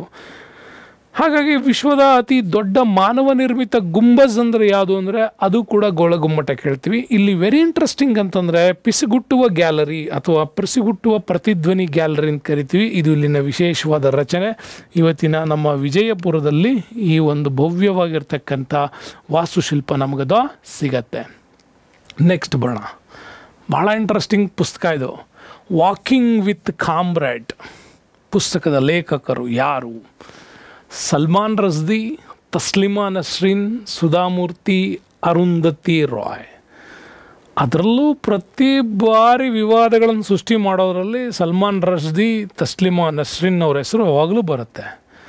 ಇನ್ಸ್ಪೈರ್ ಮಾಡೋದ್ರಲ್ಲಿ ಸುಧಾಮೂರ್ತಿ ಅವರ ಹೆಸರು ಬರುತ್ತೆ. ಸಾಮಾಜಿಕ ವಿಷಯಗಳನ್ನು ಭಾಳ ಸ್ಪಷ್ಟವಾಗಿ ಜನರಿಗೆ ಮುಟ್ಟೋ ಅಂತ ಹೇಳುವುದರಲ್ಲಿ ಅರುಂಧತಿ ರಾಯ್ ಅವರ ಹೆಸರು ಕೂಡ ಬರುತ್ತೆ. ಹಂಗಾಗಿ ಒಂದು ವಿಭಿನ್ನವಾಗಿರ್ತಕ್ಕಂಥ 4 ಲೇಖಕರ ಹೆಸರನ್ನು ಕೊಟ್ಟಿದ್ದಾರೆ. ವಾಕಿಂಗ್ ವಿತ್ ಕಾಮ್ರಾಡ್ ಅಂತ ಭಾರತದಲ್ಲಿ ನಕ್ಸಲಿಸಮ್ ವಿಚಾರ ಮತ್ತು ಮಾವೋವಾದಿಗಳ ವಿಚಾರ ನಡೆಯುವ ಸಂದರ್ಭದಲ್ಲಿ ಜಾರ್ಖಂಡ್ ಮತ್ತು ಛತ್ತೀಸ್ಗಢ ಭಾಗದಲ್ಲಿದ್ದಾಗ ಅದನ್ನು ಪುಸ್ತಕ ರೂಪದಲ್ಲಿ ತಂದಿದ್ದೆ ಅರುಂಧತಿ ರಾಯ್ ಅವರು. ಹಾಗಾಗಿ walking with comrade is very important. ಏನಿದೆ ಪುಸ್ತಕ, ಯಾಕೆ ಅದಕ್ಕೆ ಅಷ್ಟೊಂದು ಎಕ್ಸಾಮ್ ಓರಿಯೆಂಟೆಡ್ ಆಗಿ ಅದನ್ನು ಮಾಡಿದ್ದಾರೆ ಅಂತಂದರೆ, ವಾಕಿಂಗ್ ವಿತ್ ಕಾಮ್ರಾಡ್ ಬರೆದಿದ್ದು ಅರುಂಧತಿ ರಾಯ್ ಅವರು. ಅರುಂಧತಿ ರಾಯ್ ಅವರು 2011ರಲ್ಲಿ ಛತ್ತೀಸ್ಗಢದಲ್ಲಿ ನಡೀತಿದ್ದಂಥ ನಕ್ಸಲಿಸಮ್ನ ಚಳುವಳಿಯಲ್ಲಿ ಅಲ್ಲಿನ ಮಾವೋವಾದಿಗಳ ದಂಗೆಯನ್ನು ಬಹಳ ವಿವರವಾಗಿ ಬರೆದಿರ್ತಕ್ಕಂಥ ಪುಸ್ತಕನೇ ವಾಕಿಂಗ್ ವಿತ್ ಕಾಮ್ರಾಡ್ ಅಂತೇಳಿ. ಸೊ ಇದನ್ನು ಆವತ್ತಿನ ಕಾಲಕ್ಕೆ ಆ ಸರ್ಕಾರ ಕೂಡ ಆಪರೇಷನ್ ಗ್ರೀನ್ ಹಂಟ್ ಅನ್ನೋ ವಿಚಾರದಲ್ಲಿ ನಕ್ಸಲಿಸಮ್ ತಡೆಯೋದಕ್ಕೋಸ್ಕರ ಒಂದು ದೊಡ್ಡ ಆಪರೇಷನ್ಸ್ ಕೂಡ ಮಾಡ್ತು. ಮತ್ತು ಇವರ ಇನ್ನೊಂದು ಪುಸ್ತಕ ಇದೆ, ಯಾವಾಗಲೂ ಕೂಡ ಸುದ್ದಿಯಲ್ಲಿರುತ್ತೆ ಮತ್ತು ನಿಮಗೆ ಎಕ್ಸಾಮ್ ಪಾಯಿಂಟ್ ಆಫ್ ವ್ಯೂವಲ್ಲಿ ಮ್ಯಾನ್ ಬೂಕರ್ ಅವಾರ್ಡನ್ನು ಪಡೆದಂಥ ಅರುಂಧತಿ ರಾಯ್ ಅವ್ರ ಪುಸ್ತಕ ಯಾವುದು ಅಂತೇಳಿ, ಅದೇನೇ the God of Small Things ಅಂತ. ಅಂದರೆ ಚಿಕ್ಕ ಚಿಕ್ಕ ವಸ್ತುಗಳು ದೈವತ್ವದ ರೂಪದಲ್ಲಿ ನಮಗೆ ಹೆಂಗೆ ಹೆಲ್ಪ್ ಮಾಡ್ತವೆ ಅನ್ನುವಂಥ ಒಂದು ಕಾನ್ಸೆಪ್ಟನ್ನು ಇಟ್ಕೊಂಡು ಮಾಡ್ತಾರೆ. ಮತ್ತು ದಿ ಬನಿಯಾನ್ ಟ್ರೀ ಅನ್ನುವಂಥ ಒಂದು ಸಾಮಾಜಿಕ ಕಳಕಳಿ ಉಳ್ಳಂಥ ಧಾರಾವಾಹಿ ದಿ ಬನಿಯಾನ್ ಟ್ರೀ, ಅದನ್ನು ಕೂಡ ಅರುಂಧತಿ ರಾಯ್ ಅವರು ಮಾಡಿದರು. ಇನ್ನು ನೆಕ್ಸ್ಟ್ ಹೇಳಬೇಕು, ತಸ್ಲಿಮಾ ನಸ್ರಿನ್ ಬಾಂಗ್ಲಾದೇಶಿ ಮತ್ತು ಸ್ವೀಡಿಷ್ ಬರಹಗಾರ್ತಿ ಅಂತ ಇವ್ರನ್ನ ಕರೀತಾರೆ. 2 ದೇಶದಲ್ಲಿ ಇವ್ರದ್ದು ಇದೆ. ಇನ್ನು ಈ ತಸ್ಲಿಮಾ ನಸ್ರಿನ್ ಅವರು ಬಹಳ ಪ್ರಮುಖವಾಗಿ ಮೊದಲ ಬಾರಿಗೆ ವಿವಾದಕ್ಕೆ ಒಳಗಾಗಿದ್ದೆ ಈ ಲಜ್ಜಾ ಅಂತಕ್ಕಂಥ ಒಂದು ಸಾಕ್ಷ್ಯಚಿತ್ರವನ್ನು ಬಿಡುಗಡೆ ಮಾಡ್ತಾರೆ. ಇಡೀ ಹಂಗಾಮ ಸೃಷ್ಟಿಯಾಗಿತ್ತು ದಕ್ಷಿಣ ಏಷ್ಯಾಗಳಲ್ಲಿ, ಅದರಲ್ಲೂ ಭಾರತ ಮತ್ತು ಬಾಂಗ್ಲಾದೇಶ, ಪಾಕಿಸ್ತಾನಗಳಲ್ಲಿ ಒಂದು ಹಂಗಾಮನೇ ಇತ್ತು ಅಂತ ಕೇಳೋದು. ಲಜ್ಜಾ ಅಂತ ಸಾಕ್ಷ್ಯಚಿತ್ರ 1993ರಲ್ಲಿ ಪ್ರಕಟ ಆಗಿತ್ತು. ಅವ್ರದ್ದು ಇನ್ನೊಂದು ಕಾದಂಬರಿ ಫ್ರೆಂಚ್ ಲವರ್ ಅಂತ ಬರೀತಾರೆ, ಅದು ಇನ್ನೊಂದು ಕಾದಂಬರಿ ಕೂಡ ಪ್ರಕಟ ಆಯಿತು 2002ರಲ್ಲಿ. ಯಾಕೆ ಇವರ ಚಿತ್ರಗಳಿಗೆಲ್ಲ ಬಾಂಗ್ಲಾದೇಶ ಮತ್ತು ಭಾರತ, ಪಾಕಿಸ್ತಾನ್ ಭಾಳಷ್ಟು ಕಡೆಗಳಲ್ಲಿ ಬಹಳ ವಿರೋಧ ವ್ಯಕ್ತ ಆಗ್ತಾ ಇತ್ತು ಅಂದರೆ, ಸಾಂಪ್ರದಾಯಸ್ಥ ಮುಸ್ಲಿಮ್ನ ವಿಚಾರಗಳನ್ನು ಕೆಲವೊಂದನ್ನು ಬದಲಾವಣೆಗೆ ಮತ್ತು ಸಾಮಾಜಿಕ ಕಳಕಳಿಯಲ್ಲಿ ಬದಲಾಯಿಸ್ಕೊಳ್ಬೇಕಾದಂಥ ಅವಶ್ಯಕತೆಗಳನ್ನು ಇವರು ಮೇಯ್ನ್ ಮೋಟಿವ್ ಮಾಡ್ತಾ ಇದ್ದಿದ್ದರಿಂದಾಗಿ ಇವ್ರ ವಿಚಾರಗಳಿಗೆ ಯಾವಾಗಲೂ ಕೂಡ ವಿರೋಧವನ್ನು ಒಬ್ಬ ಮುಸ್ಲಿಂ ಮಹಿಳೆಯಾಗಿ ಆ ಥರ ಹೇಳೋದು ತಪ್ಪು ಅಂತ. ಬಟ್ ಅದು ಸಾಂಪ್ರದಾಯವಾದಿಗಳಿಂದ ಬಹಳಷ್ಟು ತೀವ್ರ ವಿರೋಧವನ್ನು ಇವರು ಗಳಿಸ್ಬೇಕಾಗಿತ್ತು. ನೆಕ್ಸ್ಟು ಅಮರ್ ಮೈಬೆಲ್ಲ ಅನ್ನೋದು ಮೈ ಗರ್ಲ್ಹುಡ್ ಅನ್ನುವಂಥದ್ದು ಅವ್ರದ್ದು ಕೃತಿ. ಅವರು ಆತ್ಮಚರಿತ್ರೆಯನ್ನು ಕೂಡ ಬರೀತಾರೆ. ಅದ್ರ ಭಾಗ 1 ಆಗಿತ್ತು ಅದು ಆತ್ಮಚರಿತ್ರೆಯಲ್ಲಿ. 2ನೇ ಭಾಗ ಉತಲ್ ಹವಾ ಅಂತ, ಇದು ಎಲ್ಲ ಕಡೆನೂ ದೊಡ್ಡ ಹವಾ ಕ್ರಿಯೇಟ್ ಮಾಡಿತ್ತಿದ್ದು ಉತಲ್ ಹವಾ. ಇದು ಕೂಡ ಅದನ್ನು ಕೂಡ ನಿಷೇಧ ಮಾಡ್ತಾರೆ. ಇನ್ನು ಕ ಅಥವಾ ಸ್ಪೀಕಪ್ ಅನ್ನೋ ಕೃತಿ ಬರೀತಾರೆ, ಅದು 3ನೇ ಭಾಗ. ಹಾಗಾಗಿ ಇವ್ರದ್ದು ಆತ್ಮಚರಿತ್ರೆ ಭಾಗ 1, ಭಾಗ 2, ಭಾಗ 3 ಕೂಡ ಬಿಡುಗಡೆ ಆಗುತ್ತೆ. 3 ಕೂಡ ಬಾಂಗ್ಲಾದೇಶದಲ್ಲಿ ಅವತ್ತಿನ ಕಾಲಕ್ಕೆ ವಿರೋಧವನ್ನು ವ್ಯಕ್ತಪಡಿಸಿದರು. ಇನ್ನು ನೆಕ್ಸ್ಟ್ ಬಂದರೆ ಸಲ್ಮಾನ್ ರಶ್ದಿ. ಯಾವಾಗಲೂ ಸಲ್ಮಾನ್ ರಶ್ದಿ ಅವ್ರದ್ದು ಮ್ಯಾನ್ ಬೂಕರ್ ಅವಾರ್ಡ್ಗೆ ಯಾವಾಗಲೂ ಹೆಸರು ನಿಮಗೆ ಕೇಳ್ತಾ ಇರ್ತಾರೆ. ಮಿಡ್ ನೈಟ್ ಚಿಲ್ಡ್ರನ್ಸ್ ಅನ್ನೋದು ವೆರಿ ಇಂಪಾರ್ಟೆಂಟ್ ಆಗಿರ್ತಕ್ಕಂಥ ಪುಸ್ತಕ. ಮ್ಯಾನ್ ಬೂಕರ್ ಅವಾರ್ಡ್ 1981ನಲ್ಲಿ ಇವರು ಗೆದ್ದಿತ್ತು. ಬಟ್ ಇವ್ರದ್ದು ಒಂದು ವಿವಾದಿತ ಪುಸ್ತಕ ಇದೆ. ಅವರು ಕೂಡ ಅಷ್ಟೇ ಸಾಂಪ್ರದಾಯವಾದಿ ಮುಸ್ಲಿಂ ಆಚರಣೆಗಳ ವಿರುದ್ಧ ಬರೀತಾರೆ. ದಿ ಸೈತಾನಿಕ್ ವರ್ಸಸ್ ಅನ್ನುವಂಥ ಪುಸ್ತಕ. ಈ ಪುಸ್ತಕ 1988ಲ್ಲಿ ಪ್ರಕಟ ಆಗಿತ್ತು. ಇದು ಸಲ್ಮಾನ್ ರಶ್ದಿ ಅವರ ಒಂದು ಪ್ರಮುಖ ವಿವಾದಿತ ಪುಸ್ತಕ ಅಂತ ಕೂಡ ನಾವು ಇದನ್ನೇ ಕರಿತೀವಿ. 2 ನಿಮಗೆ ಎಕ್ಸಾಮ್ಸ್ ದೃಷ್ಟಿಯಿಂದ ಭಾಳಷ್ಟು ಇಂಪಾರ್ಟೆಂಟ್ ಆಗ್ತವೆ. ನೆಕ್ಸ್ಟ್ ಬರೋಣ, ನಮ್ಮ ಭಾರತದ ರಾಷ್ಟ್ರೀಯ ವೃಕ್ಷ ಯಾವುದು ಅಂತ ಕೇಳಿರೋದು. ನ್ಯಾಷನಲ್ ಟ್ರೀ ತೇಗದ ಮರ, ಆಲದ ಮರ, ಗಂಧದ ಮರ, ಬೇವಿನ ಮರ ಇದೆ. ಯಾವಾಗಲೂ ನಾವು ಹೇಳ್ತಾ ಇರ್ತೀವಿ, ಯಾಕೆಂದರೆ ಬುದ್ಧನ ವಿಚಾರ, ಬೌದ್ಧ ಧರ್ಮ ಬಂದಾಗೆಲ್ಲ ಇದು ಭಾಳಷ್ಟು ನಮಗೆ ಬರ್ತದೆ ವಿಚಾರ. ಹಾಗಾಗಿ ನಮ್ಮ ದೇಶದ ರಾಷ್ಟ್ರೀಯ ವೃಕ್ಷ ಅಂತ ಬಂದರೆ ಅದು ಆಲದ ಮರ. ಇನ್ನು ಕೆಲವು ರಾಜ್ಯಗಳ ಕೆಲವೊಂದು ವಿಚಾರಗಳನ್ನು ನೀವು ನೋಡಬೇಕು. ಆಂಧ್ರ ಪ್ರದೇಶ ಬೇವಿನ ಮರವನ್ನು ತಮ್ಮ ರಾಜ್ಯ ವೃಕ್ಷವನ್ನಾಗಿ ಇಟ್ಕೊಂಡಿದೆ. ಬಿಹಾರ ಅಂಜೂರದ ಮರವನ್ನು, ಛತ್ತೀಸ್ಗಢ ಸಾಲ್, ಇಂಪಾರ್ಟೆಂಟು ಗೋವಾ ತೆಂಗಿನ ಮರ, ಜೊತೆ ಕೇರಳ ಕೂಡ ಹೌದು. ಇನ್ನು ಗುಜರಾತ್ ಬಂದರೆ ಇದು ಕೂಡ ಆಲದ ಮರ. ಹಿಮಾಚಲ್ ಪ್ರದೇಶ ಬಂದರೆ ದೇವದಾರು ಅಂತ ಕರಿತೀವಿ ಅದನ್ನು. ಇನ್ನು ಜಾರ್ಖಂಡ್ನವರು ಸಾಲ್, ಕರ್ನಾಟಕ ಸ್ಯಾಂಡಲ್ವುಡ್ ಶ್ರೀಗಂಧ, ಇನ್ನು ಕೇರಳ ತೆಂಗಿನಕಾಯಿ, ಮಧ್ಯಪ್ರದೇಶಕ್ಕೆ ಬಂದರೆ ಆಲದ ಮರ, ಮಹಾರಾಷ್ಟ್ರಕ್ಕೆ ಬಂದರೆ ಮಾವು, ರಾಜಸ್ಥಾನ ಖೆಜ್ರಿ, ತಮಿಳ್ನಾಡಿಗೆ ಬಂದರೆ ಪಾಮ್ ಅಂತ ಕರಿತೀವಿ, ಅಂದರೆ ತಾಳೆ ಮರ ಅಂತ ಕರಿತೀವಲ್ಲ ಅದು. ಇವನ್ನು ಹೊಂದಿರ್ತಾವೆ. ನೆಕ್ಸ್ಟ್ ಬರೋಣ, ಇಂಪಾರ್ಟೆಂಟ್ ಕ್ವಶನ್ಸ್. ವಿಶ್ವಸಂಸ್ಥೆಯ ಅಂಗಸಂಸ್ಥೆ ಯುನಿಸೆಫ್, ಇದನ್ನು ವಿಸ್ತರಿಸಿ ಬರೀರಿ ಅಂತ. ಅದು ಯು ಎನ್ ಅಂದ ತಕ್ಷಣ ಗೊತ್ತಾಗಬೇಕು ನಿಮ್ಗೆ, ಅದು ಯುನೈಟೆಡ್ ನೇಷನ್ಸ್ ಅಂತ. ನೋಡಿ, ಎಲ್ಲ ಕಡೆನೂ united nations united nations united nations. So international ಬಂತು ಐ ಅಂದರೆ. ಇನ್ನು ಉಳಿದಿದ್ದೇ ಮಾಡಬೇಕು, CEF ಅಂತಿದೆ ಅಲ್ವಾ. So childrens childrens childrens childrens 4 ಕಡೆ ಇದೆ. ಸೊ ಇಲ್ಲಿವರೆಗೂ ಕೂಡ ನಿಮಗೆ ಕರೆಕ್ಟಾಗೇ ಇದೆ ಎಲ್ಲದರಲ್ಲೂ ಕೂಡ. ಓಕೆ, ಇದೆಲ್ಲದರಲ್ಲೂ ಕೂಡ ಅದು ನಿಮಗೆ ಕರೆಕ್ಟಾಗೇ ಸಿಗತ್ತೆ. ಇನ್ನು ಉಳಿದಿದ್ದನ್ನು ನಾವು ಇದರಲ್ಲಿ ನೋಡಬೇಕಾಗತ್ತಲ್ವಾ. ಸೊ ಹಾಗೆ ನೋಡೋದಾದರೆ ನಿಮಗೆ ಆಪ್ಷನ್ಸ್ ರೆಡಿಯಾಗಿ ಸಿಗುತ್ತೆ. ಎಮರ್ಜೆನ್ಸಿ ಫಂಡ್ ಅಂತ ಕರಿತೀವಿ. Okay, united nations international childrens emergency fund. So ಇದು ವೆರಿ ಇಂಪಾರ್ಟೆಂಟ್ ಆಗಿರ್ತಕ್ಕಂಥದ್ದು. ಯಾಕೆಂತಂದರೆ ವಿಶ್ವಸಂಸ್ಥೆಯಲ್ಲಿ ಇದು ಮಕ್ಕಳ ಒಂದು ಅಭಿವೃದ್ಧಿಗಾಗಿ ತನ್ನದೇ ಆಗಿರ್ತಕ್ಕಂಥ ಒಂದು ಫಂಡನ್ನು ಕ್ರಿಯೇಟ್ ಮಾಡ್ತು. ಭಾಳಷ್ಟು ಸಾರಿ ನಾವು ಆವಾಗ ಭಾಳ ಸ್ವಲ್ಪ ವರ್ಷಗಳ ಹಿಂದೆ, ಈ ಮೊಬೈಲ್ ಕ್ರಾಂತಿ ಆಗೋದಕ್ಕಿಂತ ಸ್ವಲ್ಪ ಹಿಂದೆ, ಹೊಸ ವರ್ಷ ಬಂತು ಅಂದ ತಕ್ಷಣ ಗ್ರೀಟಿಂಗ್ ಕಾರ್ಡ್ ಅಂತ ತಗೊಳ್ತಾ ಇದ್ವಿ. ಆ ಗ್ರೀಟಿಂಗ್ ಕಾರ್ಡನ್ನು ಪೋಸ್ಟ್ ಮಾಡ್ತಾ ಇದ್ವಿ. ಆ ಸಂದರ್ಭಕ್ಕೆ ವರ್ಲ್ಡ್ ಲೆವೆಲಲ್ಲಿ ಇವರು ಕೂಡ ಯುನಿಸೆಫ್ನವರು ಒಂದು ಕಾರ್ಡ್ ರೆಡಿ ಮಾಡಿದರು. ನೀವು ಬರ್ತಡೆಗೆ ಅಂತ ಕಾರ್ಡ್ ಕೊಂಡ್ಕೊಳ್ಳೋದಾದರೆ ನಾವು ಅಂಚೆ ಇಲಾಖೆ ಮುಖಾಂತರ ಎಲ್ಲ ಪ್ರಾಂತ್ಯಗಳಲ್ಲೂ ಈ ಕಾರ್ಡನ್ನು ರಿಲೀಸ್ ಮಾಡಿದರು ಅವರು. ಹೊಸ ವರ್ಷಕ್ಕಾಗಿ ಇವೇ ಕಾರ್ಡನ್ನು ಕೊಡಿ, ಎಲ್ಲ ರೀತಿ ಡಿಸೈನ್ಸ್ ಮಾಡಿದ್ದೀವಿ, ಅಂಗಡಿಯವ್ರಿಗೆ ಕೊಡೋಕ್ಕಿಂತ ನೀವು ಪೋಸ್ಟ್ ಆಫೀಸಿಂದ ತೊಗೊಂಡು ಕೊಡಿ ಅಂತ. ಯಾಕೆ ಈ ಥರ ಮಾಡಿದ್ರು ಅಂತ ನೋಡಿದಾಗ ಗೊತ್ತಾಯಿತು, ಪ್ರತಿಯೊಂದು ದೇಶದಲ್ಲೂ ಬಡತನದಿಂದ ಬಳಲ್ತಾ ಇರುವ ಮತ್ತು ಶಿಕ್ಷಣದ ಹಕ್ಕುಗಳು ಸಿಗದೇ ಇರುವಂತಹ ದುಸ್ಥಿತಿಯಲ್ಲಿದ್ದಂಥ ಮಕ್ಕಳಿಗೆ ಈ ಫಂಡನ್ನು ಉಪಯೋಗಿಸ್ಬೇಕು ಅನ್ನೋ ಕಾರಣಕ್ಕಾಗಿ ಮಕ್ಕಳ ಶ್ರೇಯೋಭಿವೃದ್ಧಿಗಾಗಿ ಚಿಲ್ಡ್ರನ್ಸ್ ಎಮರ್ಜೆನ್ಸಿ ಫಂಡ್ ಅಂತೇಳಿ ಒಂದು ಕ್ರಿಯೇಟ್ ಮಾಡಿದ್ರು. ಅದು ಯುನಿಸೆಫ್ ಈ ಥರದ ಅನೇಕ ಅಂಗಸಂಸ್ಥೆಗಳ ಮುಖಾಂತರ ಅದು ಕೆಲಸ ಮಾಡುತ್ತೆ. ಅಂಥ ಪ್ರಮುಖ ಅಂಗಸಂಸ್ಥೆಗಳಲ್ಲಿ ನಾವು ನೋಡೋದಾದರೆ ಒಂದು FAO, ಫುಡ್ ಆ್ಯಂಡ್ ಅಗ್ರಿಕಲ್ಚರಲ್ ಅಂತ ಕರಿತೀವಿ. ರೋಮಲ್ಲಿ ಅದರ ಪ್ರಮುಖ ಕೇಂದ್ರ ಹೊಂದಿರತಕ್ಕಂಥ ಇದು ಪ್ರತಿ ಸಾರಿಯೂ ಕೂಡ ಕೃಷಿಯಲ್ಲಿ ವೈಜ್ಞಾನಿಕವಾಗಿರ್ತಕ್ಕಂಥ ಬದಲಾವಣೆಗಳನ್ನು ತರೋದಕ್ಕೆ ಪ್ರಯತ್ನ ಮಾಡ್ತಾ ಇದೆ. ಮತ್ತು ಇತ್ತೀಚೆಗೆ ವರ್ಲ್ಡ್ ಲೆವೆಲಲ್ಲಿ ನೀವು ಮಾತಾಡ್ತಾ ಇದ್ದೀರಲ್ವ, ಇಸ್ರೇಲ್ ಮಾದರಿ ತಂತ್ರಜ್ಞಾನದ ನೀರಾವರಿ ಪದ್ಧತಿಯನ್ನು ಅಳವಡಿಸ್ಕೊಳ್ಳೋದಕ್ಕೆ.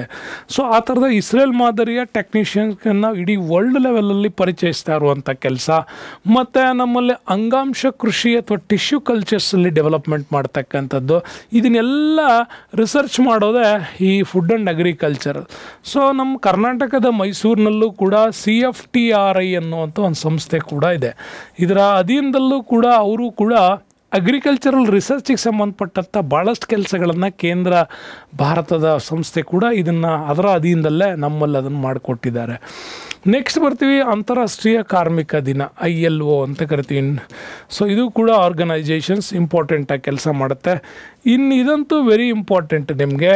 ಓಕೆ, ನಮ್ಮ ದೇಶದ ಇದು IMF, ಅದು ವರ್ಲ್ಡ್ ಲೆವೆಲಲ್ಲಿ ಬಹಳಷ್ಟು ಪ್ರಮುಖವಾಗಿರ್ತಕ್ಕಂತಹ ವಿದೇಶಿ ವ್ಯಾಪಾರದ ಒಂದು ಪರಿಸ್ಥಿತಿಗಳನ್ನು ಸುಧಾರಣೆ ಮಾಡ್ತಕ್ಕಂಥ ಮತ್ತು ಹೆಚ್ಚು ಅಭಿವೃದ್ಧಿಗೊಳಿಸ್ತಕ್ಕಂತಹ ದೇಶದ ಒಂದು ಬ್ಯಾಕ್ಬೋನ್ಗೆ ಬೇಕಾಗಿರ್ತಕ್ಕಂಥ ಅತ್ಯಧಿಕ ಆರ್ಥಿಕ ಯೋಜನೆಗಳನ್ನು ಕ್ರಿಯೇಟ್ ಮಾಡಿಕೊಡೋದೇ ಈ ಅಂತಾರಾಷ್ಟ್ರೀಯ ಹಣಕಾಸು ಸಂಸ್ಥೆ ಇದು. Okay, monetary fund. ಇನ್ನು ವಿಶ್ವಸಂಸ್ಥೆಯ ಶೈಕ್ಷಣಿಕ, ವೈಜ್ಞಾನಿಕ, ಸಾಂಸ್ಕೃತಿಕ ಸಂಸ್ಥೆ ಕೂಡ ಇದೆ. ಇದು ಕೂಡ ಅನೇಕ ಕೆಲಸಗಳನ್ನು ಕೂಡ ಅದು ಮಾಡುತ್ತೆ. ಸೊ ನೆಕ್ಸ್ಟ್ ಬಂದರೆ ನಮಗೆ ಇಂಪಾರ್ಟೆಂಟಾಗಿ ಹೇಳೋದಾದರೆ ವಿಶ್ವಸಂಸ್ಥೆಯ ಒಂದು ಕೈಗಾರಿಕಾ ಅಭಿವೃದ್ಧಿ ಸಂಸ್ಥೆ ಇದೆ. ಎಲ್ಲ ಇಂಡಸ್ಟ್ರಿಯಲ್ ಡೆವಲಪ್ಮೆಂಟ್ ಮಾಡೋದಕ್ಕೋಸ್ಕರ ಇದು ಇದೆ. ಇನ್ನು ವಿಶ್ವಸಂಸ್ಥೆಯ ಪ್ರಮುಖವಾಗಿರ್ತಕ್ಕಂಥ ಅಂಗಸಂಸ್ಥೆಗಳಲ್ಲಿ WHO ಬರುತ್ತೆ. ಓಕೆ, ವಿಶ್ವ ಆರೋಗ್ಯ ಸಂಸ್ಥೆ ಅಂತ ಕರಿತೀವಿ. ಇದು ಕೂಡ ಇಲ್ಲಿ ನಮಗೆ ಭಾಳಷ್ಟು ಕೆಲಸಗಳನ್ನು ಮಾಡುತ್ತೆ. ನೆಕ್ಸ್ಟ್ ಬಂದ್ವಿ ವಿಶ್ವ ಹವಾಮಾನ ಸಂಸ್ಥೆ ಹವಾಮಾನ ವೈಪರೀತ್ಯಗಳ ಬಗ್ಗೆ ಯಾವಾಗವಾಗ ಅಪ್ಡೇಟ್ ಮಾಡ್ತಾ ಇರುತ್ತೆ. ಅಂತಾರಾಷ್ಟ್ರೀಯ ನಿರಾಶ್ರಿತರ ಸಂಸ್ಥೆ ಇದೆ, ವಿಶ್ವ ಬೌದ್ಧಿಕ ಆಸ್ತಿ ಸಂಸ್ಥೆ ಇದೆ, ಅಂಚೆ ಒಕ್ಕೂಟ ಇದೆ, ಮತ್ತು ಟೆಲಿಕಮ್ಯುನಿಕೇಷನ್ಸ್ಗಳನ್ನ ಇಂಪ್ರೂವ್ ಮಾಡೋದಕ್ಕೆ ಅಂತಾರಾಷ್ಟ್ರೀಯ ದೂರ ಸಂಪರ್ಕ ಒಕ್ಕೂಟ ಕೂಡ ಇದೆ. ಇವೆಲ್ಲವೂ ಕೂಡ ವಿಶ್ವಸಂಸ್ಥೆಯ ಅಂಗಸಂಸ್ಥೆಗಳಾಗಿ ಕೆಲಸವನ್ನು ಮಾಡ್ತಾ ಇದೆ. ಇದಂತೂ ನಿಮಗೆ ಗೊತ್ತು ಕಲ್ಪನಾ ಚಾವ್ಲಾ ಯಾರು ಅಂತ. ಟ್ರೆಂಡಿಂಗಲ್ಲಿ ಇವತ್ತು ಸುನೀತಾ ವಿಲಿಯಮ್ಸ್ ಅವ್ರ ವಿಚಾರ ನಡೀತಾ ಇದೆ. ಕಲ್ಪನಾ ಚಾವ್ಲಾ, ಸುನೀತಾ ವಿಲಿಯಮ್ಸ್ ಇವರಿಬ್ಬರು ಭಾರತೀಯ ಮಹಿಳೆಯರು, ಆದರೆ ತಮ್ಮ ಸೇವೆ ಮಾತ್ರ ವಿದೇಶಕ್ಕೆ ಸಲ್ಲಿಸ್ತಾ ಇದ್ದಾರೆ. ಸೊ ಇವರು ಯಾರು ಅಂತ ಕೇಳಿದ್ರೆ ಇದೊಂದು ಈಸಿಯೆಸ್ಟ್ ಕ್ವಶನ್ನು, ಅಂತರಿಕ್ಷಯಾನಿ ಅಂತೇಳಿ. ನೆಕ್ಸ್ಟ್, ಶಿವಾಜಿ ಹಾಕಿ ಕ್ರೀಡಾಂಗಣ ಯಾವ ನಗರದಲ್ಲಿದೆ ಅಂತ. ಶಿವಾಜಿ ಅಂದ ತಕ್ಷಣ ಮಹಾರಾಷ್ಟ್ರಕ್ಕೆ ಹೋಗ್ತೀರಿ ನೀವು, ನನಗೆ ಗೊತ್ತು. ಆದರೆ ಮಹಾರಾಷ್ಟ್ರದಲ್ಲಿ ಅದಿಲ್ಲ. ಭಾಳಷ್ಟು ಜನ ಮುಂಬೈ ಅಂತ ಆನ್ಸರ್ ಹಾಕಿ ತಪ್ಪು ಮಾಡ್ಕೊಂಡು ಬಂದಿರ್ತೀರ. ಶಿವಾಜಿ ಸ್ಟೇಡಿಯಂ ಎಲ್ಲಿದೆ ಅಂತಂದರೆ ಅದು ನವದೆಹಲಿಯಲ್ಲಿ ಬರುತ್ತೆ. ಓಕೆ, ನೀವು ಶಿವಾಜಿ ಅಂದ ತಕ್ಷಣ ಮಹಾರಾಷ್ಟ್ರಕ್ಕೆ ಹೋಗಂಗಿಲ್ಲ. ನೋಡಿ ಎಲ್ಲೆಲ್ಲಿ ಯಾವ್ಯಾವ ಇದ್ದಾವೆ ನಮ್ಮಲ್ಲಿ ಹಾಕಿ ಸ್ಟೇಡಿಯಂ ಅಂದರೆ ಐಶ್ಬಾಗ್ ಹಾಕಿ ಕ್ರೀಡಾಂಗಣ ಭೋಪಾಲ್ದಲ್ಲಿ ಬರುತ್ತೆ, ಮಧ್ಯಪ್ರದೇಶದಲ್ಲಿ. ಓಕೆ, ನೆಕ್ಸ್ಟು ಬಾಲೆವಾಡಿ ಅಂತ ಕರಿತೀವಿ, ಪುಣೆನಲ್ಲಿ ಬರುತ್ತೆ. ಇದು ಕೂಡ ಬಾಂಬೆನಲ್ಲಿ ಬರುವಂಥದ್ದು, ಪುಣೆ ಸಮೀಪ. ನೋಡಿ ಮುಂಬೈನಲ್ಲಿ ಬರೋದು ಮಹೀಂದ್ರ ಹಾಕಿ ಸ್ಟೇಡಿಯಂ, ಅದು ಮುಂಬೈನಲ್ಲಿ ಬರುತ್ತೆ. ಇನ್ನು ಬಿಜು ಪಟ್ನಾಯಕ್ ಒಡಿಶಾದ ಮುಖ್ಯಮಂತ್ರಿ ಆಗಿದ್ದವರು ರೂರ್ಕೆಲಾದಲ್ಲಿದೆ. ಬಿರ್ಸಾ ಮುಂಡಾ ರಾಂಚಿನಲ್ಲಿ ಬರುತ್ತೆ, ಜಾರ್ಖಂಡ್ಗೆ. ಇನ್ನು ರಾಧಾಕೃಷ್ಣನ್ ಹಾಕಿ ಸ್ಟೇಡಿಯಂ ಇದೆ ಚೆನ್ನೈನಲ್ಲಿ, ನೆನ್ಪಿಟ್ಕೊಳ್ಳಿ. ರಾಧಾಕೃಷ್ಣನ್, ಸರ್ವಪಲ್ಲಿ ರಾಧಾಕೃಷ್ಣನ್ ಅವ್ರ ಹೆಸರನ್ನ ಇಟ್ಟಿದ್ದಾರೆ. ಇನ್ನು ಬಿರ್ಸಾ ಮುಂಡಾ ಅಂತಾರಾಷ್ಟ್ರೀಯ ಕ್ರೀಡಾಂಗಣ ರೂರ್ಕೆಲಾದಲ್ಲಿದೆ. ನೋಡಿ ಇಲ್ಲಿ ಬಿಜು ಪಟ್ನಾಯಕ್ ಕೂಡ ನಿಮಗೆ ರೂರ್ಕೆಲಾದಲ್ಲೇ, ಬಿರ್ಸಾ ಮುಂಡಾ ಅಂತ ಹೆಸರಿಟ್ಟಿರೋದು ರಾಂಚಿನಲ್ಲಿ, ಬಟ್ ಬಿರ್ಸಾ ಮುಂಡಾ ಇಂಟರ್ನ್ಯಾಷನಲ್ ಹಾಕಿ ಕ್ರೀಡಾಂಗಣ ಬರೋದು ಒಡಿಸ್ಸಾದ ರೂರ್ಕೆಲಾದಲ್ಲಿ. ಇನ್ನು ಕಳಿಂಗ ಯಾವಾಗಲೂ ಕೂಡ FIH ನಡೆಯೋದು ಅಲ್ಲೇ, ಅಂತಾರಾಷ್ಟ್ರೀಯ ಹಾಕಿ ಸ್ಟೇಡಿಯಮಲ್ಲಿ ಕಳಿಂಗ, ಭುವನೇಶ್ವರ ಒಡಿಶಾದಲ್ಲಿ ಬರುತ್ತೆ. ಮೇಜರ್ ಧ್ಯಾನ್ ಚಂದ್ ಹೆಸರಲ್ಲಿ 3 ಕಡೆ ಇದೆ, ನೆನ್ಪಿಟ್ಕೊಳ್ಳಿ. ಮೇಜರ್ ಧ್ಯಾನ್ ಚಂದ್ ಹೆಸರಲ್ಲಿ 3 ಕಡೆ ಇದೆ. ಲಕ್ನೋ ಇದೆ, ಝಾನ್ಸಿ ಇದೆ, ನವದೆಹಲಿಯಲ್ಲಿ ಕೂಡ ಬರುತ್ತೆ. 2 ಉತ್ತರ ಪ್ರದೇಶದಲ್ಲಿದೆ, 1 ದೆಹಲಿಯಲ್ಲಿ. ಶಿವಾಜಿ ಅಂತ ಬಂದ ತಕ್ಷಣ ನೆನ್ಪಿಟ್ಕೊಳ್ಳಿ, ಭಾಳಷ್ಟು ಜನ ಕನ್ಫ್ಯೂಸ್ ಮಾಡ್ಕೊತೀರಿ, ಇದು ಮುಂಬೈಯಲ್ಲ ದೆಹಲಿನಲ್ಲಿ ಇರ್ತಕ್ಕಂಥದ್ದು. ಇನ್ನು ವಿದರ್ಭ ನಾಗ್ಪುರ. ಇನ್ನು GMC ಬಾಲಯೋಗಿ ನಮ್ಮಲ್ಲಿ ಬರ್ತಕ್ಕಂಥದ್ದು ಹೈದರಾಬಾದ್ನ ಒಂದು ಸ್ಟೇಡಿಯಂ ಅದು. ಇನ್ನು ಸುರ್ಜಿತ್ ಇದು ಜಲಂಧರಲ್ಲಿ ಬರುತ್ತೆ. ಭಗತ್ ಸಿಂಗ್ ಫಿರೋಜಾಬಾದಲ್ಲಿ ಬರುತ್ತೆ. ಇನ್ನು ಸರ್ದಾರ್ ವಲ್ಲಭಾಯ್ ಪಟೇಲು ಇದು ರಾಯ್ಪುರದಲ್ಲಿ. ನೋಡಿ ಸರ್ದಾರ್ ವಲ್ಲಭಾಯ್ ಪಟೇಲ್ ಅಂದ ತಕ್ಷಣ ನೀವು ಮತ್ತೆ ಗುಜರಾತ್ ಹೆಸರು ಮಾಡೋಂಗಿಲ್ಲ, ಇದು ರಾಯ್ಪುರಕ್ಕೆ ಬರುತ್ತೆ. ಇದು ಇಂಪಾರ್ಟೆಂಟ್. ಓಕೆ, ಕೆಲವು ಕನ್ಫ್ಯೂಷನ್ಸ್ಗಳನ್ನು ಕ್ಲಿಯರ್ ಮಾಡಿದ್ದೀನಿ. ಕನ್ನಡದ ಮೊದಲ ಕಾವ್ಯ ರೂಪದ ಗ್ರಂಥವನ್ನು ಬರೆದವರು ಯಾರು? 3ನೇ ಕೃಷ್ಣ, 3ನೇಯಿಂದ ಶ್ರೀ ವಿಜಯ ಗೋವಿಂದ. ಇಲ್ಲಿ ಒಬ್ಬರೇ ನಿಮ್ಗೆ ಸಿಗೋದು, ಅದು ಶ್ರೀ ವಿಜಯ ಅಂತ. ಯಾಕೆ ಅಂತಂದರೆ ಇವರು ಕನ್ನಡ ಸಾಹಿತ್ಯಕ್ಕೆ ರಾಷ್ಟ್ರಕೂಟರಲ್ಲಿ ಭಾಳಷ್ಟು ಕೊಡುಗೆಯನ್ನು ಕೊಟ್ಟವರು. ಅಮೋಘ ವರ್ಷ ನೃಪತುಂಗನ ಆಸ್ಥಾನ ಕವಿ ಶ್ರೀ ವಿಜಯ. ಹಾಗಾಗಿ ಇಲ್ಲಿ ಇಂಪಾರ್ಟೆಂಟ್ ಆಗತ್ತೆ ನಮಗೆ. ನೋಡಿ ಕನ್ನಡದ ಮೊದಲ ತ್ರಿಪದಿ ಅಂದರೆ ಕಪ್ಪೆ ಅರಭಟನ ಶಾಸನ ಬರುತ್ತೆ ನಿಮಗೆ. ಬಾದಾಮಿಯ ಕಪ್ಪೆ ಅರಭಟನ ಶಾಸನ, ಇದನ್ನು ತ್ರಿಪದಿ ಅಂತ ಕೂಡ ಕರಿತೀವಿ. ಗೊತ್ತಲ್ಲ ನಿಮಗೆ. ಸಾಧುಂಗೆ ಸಾಧು, ಮಾಧುರ್ಯಂಗೆ ಮಾಧುರ್ಯಂ, ಬಾದಿಪ್ಪ ಕಲಿಗೆ ನವನೀತನ್, ಮಾಧವನೀತನ್ ಪೆರನಲ್ಲ, ಎಷ್ಟು ಅದ್ಭುತವಾಗಿ ಹೇಳ್ತಾರೆ. ಅದೊಂದು ತ್ರಿಪದಿ ಇವ್ರದ್ದು ಕಪ್ಪೆ ಅರಭಟ ಅಂತ. ಮೊದಲ ನಾಟಕ ಅಂತ ಬಂದರೆ ಮಿತ್ರವಿಂದ ಗೋವಿಂದ, ಇದು ಕನ್ನಡದ ಮೊದಲ ನಾಟಕ. ಮೈಸೂರಿನಲ್ಲಿ ಚಿಕ್ಕದೇವರಾಜ ಒಡೆಯರ್ ಕಾಲಕ್ಕಿದು, ಚಿಕ್ಕದೇವರಾಜ ಒಡೆಯರ್ ಕಾಲಕ್ಕಿದ್ದಂಥದ್ದು. ಇನ್ನು ಮೊದಲ ಮಹಮ್ಮದೀಯ ಕವಿ ಶಿಶುನಾಳ್ ಶರೀಫ್ ಅವರು. ಮೊದಲ ಕವಿಯತ್ರಿ ಅಂತ ಬಂದರೆ ಅಕ್ಕ ಮಹಾದೇವಿಯವರು. ಇನ್ನು ಮೊದಲ ಸಾಮಾಜಿಕ ಕಾದಂಬರಿ ಇಂದಿರಾಬಾಯಿ ಅಂತೇಳಿ. ಮೊದಲ ಪತ್ತೆದಾರಿ ಕಾದಂಬರಿ ಚೋರಗ್ರಹಣ ತಂತ್ರ ಅಂತ. ಮೊದಲ ಜ್ಯೋತಿಷ್ಯ ಗ್ರಂಥ ಇದು ಜಾತಕ ತಿಲಕ ಬರುತ್ತೆ, ಶ್ರೀಧರಾಚಾರ್ಯ ಅವರು ಬರೀತಾರೆ.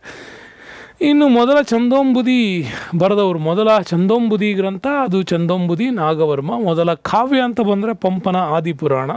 ಮೊದಲ ಗದ್ಯಕೃತಿ ಶಿವಕೊಟ್ಯಾಚಾರ್ಯರು ಬರೆದಂಥ ವಡ್ಡಾರಾಧನೆ. ಇನ್ನು ಮೊದಲ ಪತ್ರಿಕೆ ಮಂಗಳೂರು ಸಮಾಚಾರ, ಸೊ ನಿಮಗೂ ಕೂಡ ಗೊತ್ತಿದೆ ಅದು. ಇನ್ನು ಮೊದಲ ವಚನಕಾರ ಅಂತ ಬಂದರೆ ದೇವರ ದಾಸಿಮಯ್ಯ. ಮೊದಲ ನಿಘಂಟು ಇದು ಫರ್ಡಿನಾಂಡ್ ಕಿಟೆಲ್ ಅವ್ರದ್ದು. ಮೊದಲ ವೈದ್ಯ ಗ್ರಂಥ ಗೋವೈದ್ಯ ಕೀರ್ತಿವರ್ಮ ಬರೀತಾರೆ. ನೆಕ್ಸ್ಟ್ ಬರೋಣ ಮುಂದಿನ ಪ್ರಶ್ನೆ. ಇತ್ತೀಚಿನ ವರದಿ ಪ್ರಕಾರ ಯಾವ ರಾಜ್ಯದಲ್ಲಿ ಅತಿ ಹೆಚ್ಚು ಆನೆಗಳಿದೆ? ಎಲಿಫೆಂಟ್ಸ್ ಹೈಯೆಸ್ಟ್ ಇರುವಂಥ ಸ್ಟೇಟ್ ಯಾವುದು ಅಂತ ಕೇಳಿದ್ದಾರೆ. ಕರ್ನಾಟಕ, ಅಸ್ಸಾಮು, ಕೇರಳ, ತಮಿಳುನಾಡು. ಇದು ಭಾಳ ಇಂಪಾರ್ಟೆಂಟ್ ಕ್ವಶನ್ಸ್ ಇದು. ಓಕೆ, ಯಾವಾಗಲೂ ಕೇಳ್ತಾ ಇರ್ತಾನೆ ಇದನ್ನು. ಹಾಗಾಗಿ ಅತಿ ಹೆಚ್ಚು ಇರೋದು ಕರ್ನಾಟಕದಲ್ಲಿ ಅತಿ ಹೆಚ್ಚು ಆನೆಗಳಿದೆ. ಯಾವ ಸ್ಟೇಟಲ್ಲಿ ಎಷ್ಟೆಷ್ಟಿದೆ ಅಂಥೇಳಿ ನಿಮಗೆ 2017 ವರದಿ ಇದೆ ನಮ್ಮಲ್ಲಿ. ಇನ್ನೂ ಕೂಡ ದೊಡ್ಡ ಮಟ್ಟದ ಗಣತಿ ಬಿಡುಗಡೆ ಆಗಬೇಕು, ಆಗಿಲ್ಲ. 2017 ಗಣತಿ ಪ್ರಕಾರ ಕರ್ನಾಟಕದಲ್ಲಿ 6049, ಇದು ಹೈಯೆಸ್ಟ್ ಆನೆಗಳಿರುವಂಥದ್ದು. ಎರಡನೇದು ಬಂದುಬಿಟ್ಟು ನಮಗೆ ಅಸ್ಸಾಮಲ್ಲಿದೆ 5719. ಕೇರಳದಲ್ಲೂ ಕೂಡ ಬರುತ್ತೆ, ಇದು ಮೂರನೇ ಅತಿ ದೊಡ್ಡ ರಾಜ್ಯ. ಕೇರಳದಲ್ಲಿ ಹೆಚ್ಚಿದೆ 5706. ತಮಿಳುನಾಡಲ್ಲಿ 2761, ಒಡಿಶಾದಲ್ಲಿ 1961, ಉತ್ತರಾಖಂಡಲ್ಲಿ 1839, ಇನ್ನು ಮೇಘಾಲಯದಲ್ಲಿ 1754. ಈ ಥರದ ನಮ್ಮಲ್ಲಿ ಸಿಗ್ತಾ ಹೋಗುತ್ತೆ. ಇನ್ನು ನೆಕ್ಸ್ಟ್ ಬರೋಣ, ಕೇಂದ್ರ ಚುನಾವಣಾ ಆಯೋಗದ ಪ್ರಸ್ತುತ ಮುಖ್ಯ ಚುನಾವಣಾ ಆಯುಕ್ತರು ಯಾರು? ಓಕೆ, ಕೇಂದ್ರ ಚುನಾವಣಾ ಆಯೋಗ ನೆನ್ಪಿಟ್ಕೊಳ್ಳಿ. ಕೇಂದ್ರ ಚುನಾವಣಾ ಆಯೋಗ ಅಂದ ತಕ್ಷಣ ನೀವು MP ಚುನಾವಣೆ, MLA ಚುನಾವಣೆಗಳ ಬಗ್ಗೆ ಕಾನ್ಸಂಟ್ರೇಟ್ ಮಾಡಬೇಕು. ಇನ್ನು ರಾಜ್ಯ ಚುನಾವಣೆಗಳಲ್ಲಿ ಜಿಲ್ಲಾ ಪಂಚಾಯತ್, ತಾಲೂಕು ಪಂಚಾಯತ್ ಮತ್ತು ಗ್ರಾಮ ಪಂಚಾಯತ್, ಪುರಸಭೆ, ನಗರಸಭೆ, ಮಹಾನಗರ ಪಾಲಿಕೆ ಇದೆಲ್ಲ ರಾಜ್ಯ ಚುನಾವಣಾ ಆಯೋಗ ನಡೆಸ್ಕೊಳ್ಳುತ್ತೆ. ಇನ್ನು ರಾಜ್ಯಸಭೆ ಚುನಾವಣೆಗಳನ್ನು ನಮ್ಮ ಕೇಂದ್ರ ಚುನಾವಣಾ ಆಯೋಗ ನಡ್ಕೊಳ್ಳುತ್ತೆ. ಯಾರು ಇದರ ಫಸ್ಟ್ ನೀವೆಲ್ಲ ನೋಡಬೇಕಾದ್ರೆ ಸದ್ಯದಲ್ಲಿರೋರು ಈಗ ಜ್ಞಾನೇಶ್ ಕುಮಾರ್ ಅಂತ ಕರಿತೀವಲ್ಲ, ಜ್ಞಾನೇಶ್ ಕುಮಾರ್ ಅವರು 2025 ಫೆಬ್ರವರಿಯಿಂದ ಕೆಲಸ ಮಾಡ್ತಾ ಇದ್ದಾರೆ. ಇವರೇನೆ ನಮ್ಮ ಕೇಂದ್ರ ಚುನಾವಣಾ ಆಯೋಗದ ಪ್ರಸ್ತುತದಲ್ಲಿ ಬರ್ತಕ್ಕಂಥವ್ರು. ಚುನಾವಣಾ ಆಯೋಗಕ್ಕೆ ಸಂಬಂಧಪಟ್ಟಂಗೆ ಏನಾದ್ರು ಸ್ಪೆಷಲ್ ಕ್ವಶನ್ ಕೇಳಬೇಕು ಅಂದರೆ, ಮೊಟ್ಟ ಮೊದಲ ಭಾರತದ ಚುನಾವಣಾ ಆಯುಕ್ತರು ಯಾರು ಅಂತ ಕೇಳಿದ್ರೆ ಅದು ಸುಕುಮಾರ್ ಸೇನ್ ಅವ್ರನ್ನ ಭಾರತದ ಮೊಟ್ಟ ಮೊದಲ ಚುನಾವಣಾ ಆಯುಕ್ತರು ಅಂತ ಕರಿತೀವಿ. VS ರಮಾದೇವಿ ವಿಚಾರ ಬಂದಾಗ ಮೊದಲ ಮಹಿಳಾ ಚುನಾವಣಾ ಆಯುಕ್ತರು ಯಾರು ಅಂತ ಕೇಳಿದ್ರೆ VS ರಮಾದೇವಿ ಅವರು. ಕರ್ನಾಟಕ ರಾಜ್ಯಪಾಲರಾಗಿಯೂ ಕೂಡ ಕೆಲಸವನ್ನು ಮಾಡ್ತಾರೆ ಇವರು. TN ಶೇಷನ್ಸೇ ಭಾರತದಲ್ಲಿ ತುಂಬಾ ಇಂಪಾರ್ಟೆಂಟು. ಚುನಾವಣಾ ಆಯೋಗದಲ್ಲಿ ಕ್ರಾಂತಿಕಾರಿ ಬದಲಾವಣೆಗಳನ್ನು ತಂದವರು ಯಾರು ಅಂದರೆ ಇವರೇ TN ಶೇಷನ್. 1996 ಇವರು ಭಾರತದಲ್ಲೇ ಚುನಾವಣೆಗಾಗಿನೇ ಒಂದು ವಿಶೇಷವಾದ ID ಕಾರ್ಡ್ಸನ್ನು ಪ್ರೂಫ್ ಮಾಡಿದವರು ಇವರೇನೆ. ಭಾರತದಲ್ಲಿ ಎಲ್ಲ ರೀತಿಯ ಅಧಿಕೃತ ದಾಖಲೆಗಳಿಗೆ ಈ ID ಪ್ರೂಫನ್ನು ಮೊದಲು ತಂದವರೇ TN ಶೇಷನ್ ಅವರು. ಹಾಗಾಗಿ ವೆರಿ ಇಂಪಾರ್ಟೆಂಟ್. ತಮಿಳುನಾಡು ಮೂಲದಿಂದ ಭಾಳ ದೊಡ್ಡ ಮಟ್ಟದಲ್ಲಿ ಬದಲಾವಣೆ ತಂದಂಥ ವ್ಯಕ್ತಿ. ಇನ್ನು ಜ್ಞಾನೇಶ್ ಕುಮಾರ್ ಈಗ ಪ್ರಸ್ತುತವಾಗಿದ್ದಾರೆ. ಫೆಬ್ರವರಿ 2025 ಇವರು ಅಧಿಕಾರದಲ್ಲಿ ಇದ್ದಾರೆ. ಓಕೆ, ನೆಕ್ಸ್ಟ್ ಬರೋಣ. 2025 ಕರ್ನಾಟಕದಲ್ಲಿ ನಡೆದಂಥ ಜಾಗತಿಕ ಬಂಡವಾಳ ಇದರ ಹೂಡಿಕೆದಾರರ ಸಮಾವೇಶ ತಾಂತ್ರಿಕ ಹೆಸರೇನು ಅಂತ ನಿಮಗೆ ಗೊತ್ತಿದೆ. MB ಪಾಟೀಲ್ ಅವರ ನೇತೃತ್ವದಲ್ಲಿ ಭಾಳ ದೊಡ್ಡ ಮಟ್ಟದಲ್ಲಿ ಈಗ ಕರ್ನಾಟಕದಲ್ಲಿ ಸೌಂಡ್ ಮಾಡ್ತು. ಇನ್ವೆಸ್ಟ್ ಕರ್ನಾಟಕ ಅಂತನ, ಗ್ಲೋಬಲ್ ಇನ್ವೆಸ್ಟರ್ಸ್ ಮೀಟ್ ಅಂತನ, grow in Karnataka, one state many world ಅನ್ನೋ ಕಾನ್ಸೆಪ್ಟ್ ಯಾವುದು ಇದರಲ್ಲಿ ಅಂತ ನೀವು ನೋಡೋದಾದರೆ ನಿಮಗೆ ಗೊತ್ತಿದೆ. 2025 MB ಪಾಟೀಲ್ ಅವರ ಕೈಗಾರಿಕಾ ಸಚಿವರಾಗಿದ್ದಾಗ ನಡೆಸಿದ್ದು ಇನ್ವೆಸ್ಟ್ ಕರ್ನಾಟಕ ಅನ್ನುವಂಥದ್ದು. ಭಾಳ ದೊಡ್ಡ ಮಟ್ಟದಲ್ಲಿ ಕರ್ನಾಟಕದಲ್ಲಿ ಈ ಇನ್ವೆಸ್ಟನ್ನು ಮಾಡೋದಕ್ಕೆ ಕರೆ ಕೊಡಲಾಯಿತು. ನೆಕ್ಸ್ಟ್ ನೋಡಿ, ಫ್ರೂಟ್ಸ್ ID ಅಂತ ಕರಿತೀವಿ. ನಿಮ್ಮಲ್ಲೆಲ್ಲ ರೈತರಿಗೆ ಹೋದ ವರ್ಷ ದೊಡ್ಡ ಗಲಭೆ ಸೃಷ್ಟಿ ಮಾಡಿತ್ತಿದ್ದೋ, ಬಟ್ ಈಸಿಯಾಗಿ ಮಾಡ್ಬೋದಾದಂಥದ್ದು ಈಗ ಇದನ್ನು ತಂದಿದ್ದಾರೆ. ರೈತರ ನೋಂದಣಿ ಮತ್ತು ಏಕೀಕೃತ ಫಲಾನುಭವಿಗಳ ಮಾಹಿತಿ ಫ್ರೂಟ್ಸ್ ID ಅಂತ, farmers registration and unified beneficiary information system ಅಂತ. ಈ ಫ್ರೂಟ್ಸ್ IDಯನ್ನು ಪ್ರತಿಯೊಬ್ಬ ರೈತರು ತಮ್ಮ ಜಮೀನಿನ ದಾಖಲೆಗಳ ಸಮೇತ ಅಪ್ಲೋಡ್ ಮಾಡಬೇಕು. ಆವಾಗ ಅವ್ರಿಗೊಂದು ID ನಂಬರ್ ಕೊಡ್ತಾರೆ. ಆ ID ನಂಬರ್ನ ಉಪಯೋಗ ಏನಪ್ಪ ಅಂತಂತಂದರೆ, ಒಬ್ಬ ರೈತ ಹಲವಾರು ಕಡೆ ತನ್ನ ಜಮೀನಿನ ದಾಖಲೆಗಳನ್ನು ಕೊಡಬೇಕಾಗತ್ತೆ. ಹಲವಾರು ರೀತಿಯಾಗಿರ್ತಕ್ಕಂಥ ಸೌಲಭ್ಯಗಳಿಗೆ ಅವ್ನು ಕೊಡಬೇಕು. ಆ ಸಂದರ್ಭದಲ್ಲಿ ಎಲ್ಲ ಕಡೆ ಜೆರಾಕ್ಸು, ಎಲ್ಲ ಕಡೆ ವರ್ಗಾವಣೆ, ಎಲ್ಲ ಕಡೆ ಸೈನು ಇದನ್ನು ಮಾಡ್ಸೋಕ್ಕಾಗಲ್ಲ. ಅದಕ್ಕೋಸ್ಕರ ಒಂದು ಕಡೆ ಅವ್ನು ರೆಡಿ ಮಾಡಿದಂಥ ಎಲ್ಲ ದಾಖಲೆಗಳನ್ನು ಅಪ್ಲೋಡ್ ಮಾಡಿ ಅದಕ್ಕೊಂದು ID ನಂಬರ್ನ ಕ್ರಿಯೇಟ್ ಮಾಡ್ತಾಯಿದ್ರು. ಅವ್ನು ಬೇರೆ ಕಡೆ ಹೋದಾಗ ಫ್ರೂಟ್ಸ್ ID ನಂಬರ್ ಕೊಟ್ಟರೆ ಸಾಕು, ಅವನ ಸಂಪೂರ್ಣ ಜಮೀನಿನ ದಾಖಲೆಯ ಕಂಪ್ಲೀಟ್ ವೆರಿಫಿಕೇಷನ್ಸ್ ರಿಪೋರ್ಟ್ಸ್ ಅದರಲ್ಲಿತ್ತು. ಅಂಥ ಒಂದು ಅದ್ಭುತವಾದಂಥ ಸಾಫ್ಟ್ವೇರ್ನ ಡೆವಲಪ್ ಮಾಡಿದಂಥ ಮೊದಲ ರಾಜ್ಯ ಯಾವುದು ಅಂತ ಕೇಳ್ತಿದ್ದಾರೆ ನಮಗೆ. ಸೊ ಆಂಧ್ರ ಪ್ರದೇಶ್, ಕರ್ನಾಟಕ, ಉತ್ತರ ಪ್ರದೇಶ, ಬಿಹಾರ ಅಂತ ಕೊಟ್ಟರೆ ನಿಮಗೆ ನೆನಪಿರಲಿ, ಒನ್ ಆ್ಯಂಡ್ ಓನ್ಲಿ ಕರ್ನಾಟಕ ಇಂಥ ಒಂದು ದೊಡ್ಡ ಸಾಧನೆಗಳನ್ನು ಮಾಡೋದ್ರಲ್ಲಿ ನಾವು ಫಸ್ಟ್ ಇದ್ದೀವಿ. ಹಾಗಾಗಿ ಫ್ರೂಟ್ಸ್ ID ಅಂದರೆ farmers registration unified beneficiary information system ತಂದವರು ಕರ್ನಾಟಕ ಮೊಟ್ಟ ಮೊದಲ ರಾಜ್ಯ.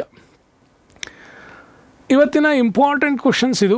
2024ನ T20 ವಿಶ್ವ ಕ್ರಿಕೆಟನ್ನು ವಿಜೇತವಾದಂಥ ರಾಷ್ಟ್ರ. ಯಾಕೆಂದರೆ 2023 ಒನ್ ಡೇ ನಡೆದಿದ್ದು, 2024 T20 ಕ್ರಿಕೆಟ್ ನಡೀತಾ ಇತ್ತು. ಇದರ ವಿಜೇತ ರಾಷ್ಟ್ರ ಯಾವುದು? ನ್ಯೂಜಿಲೆಂಡ್, ಭಾರತ, ದಕ್ಷಿಣ ಆಫ್ರಿಕಾ, ಆಸ್ಟ್ರೇಲಿಯಾ ಅಂತಿದೆ.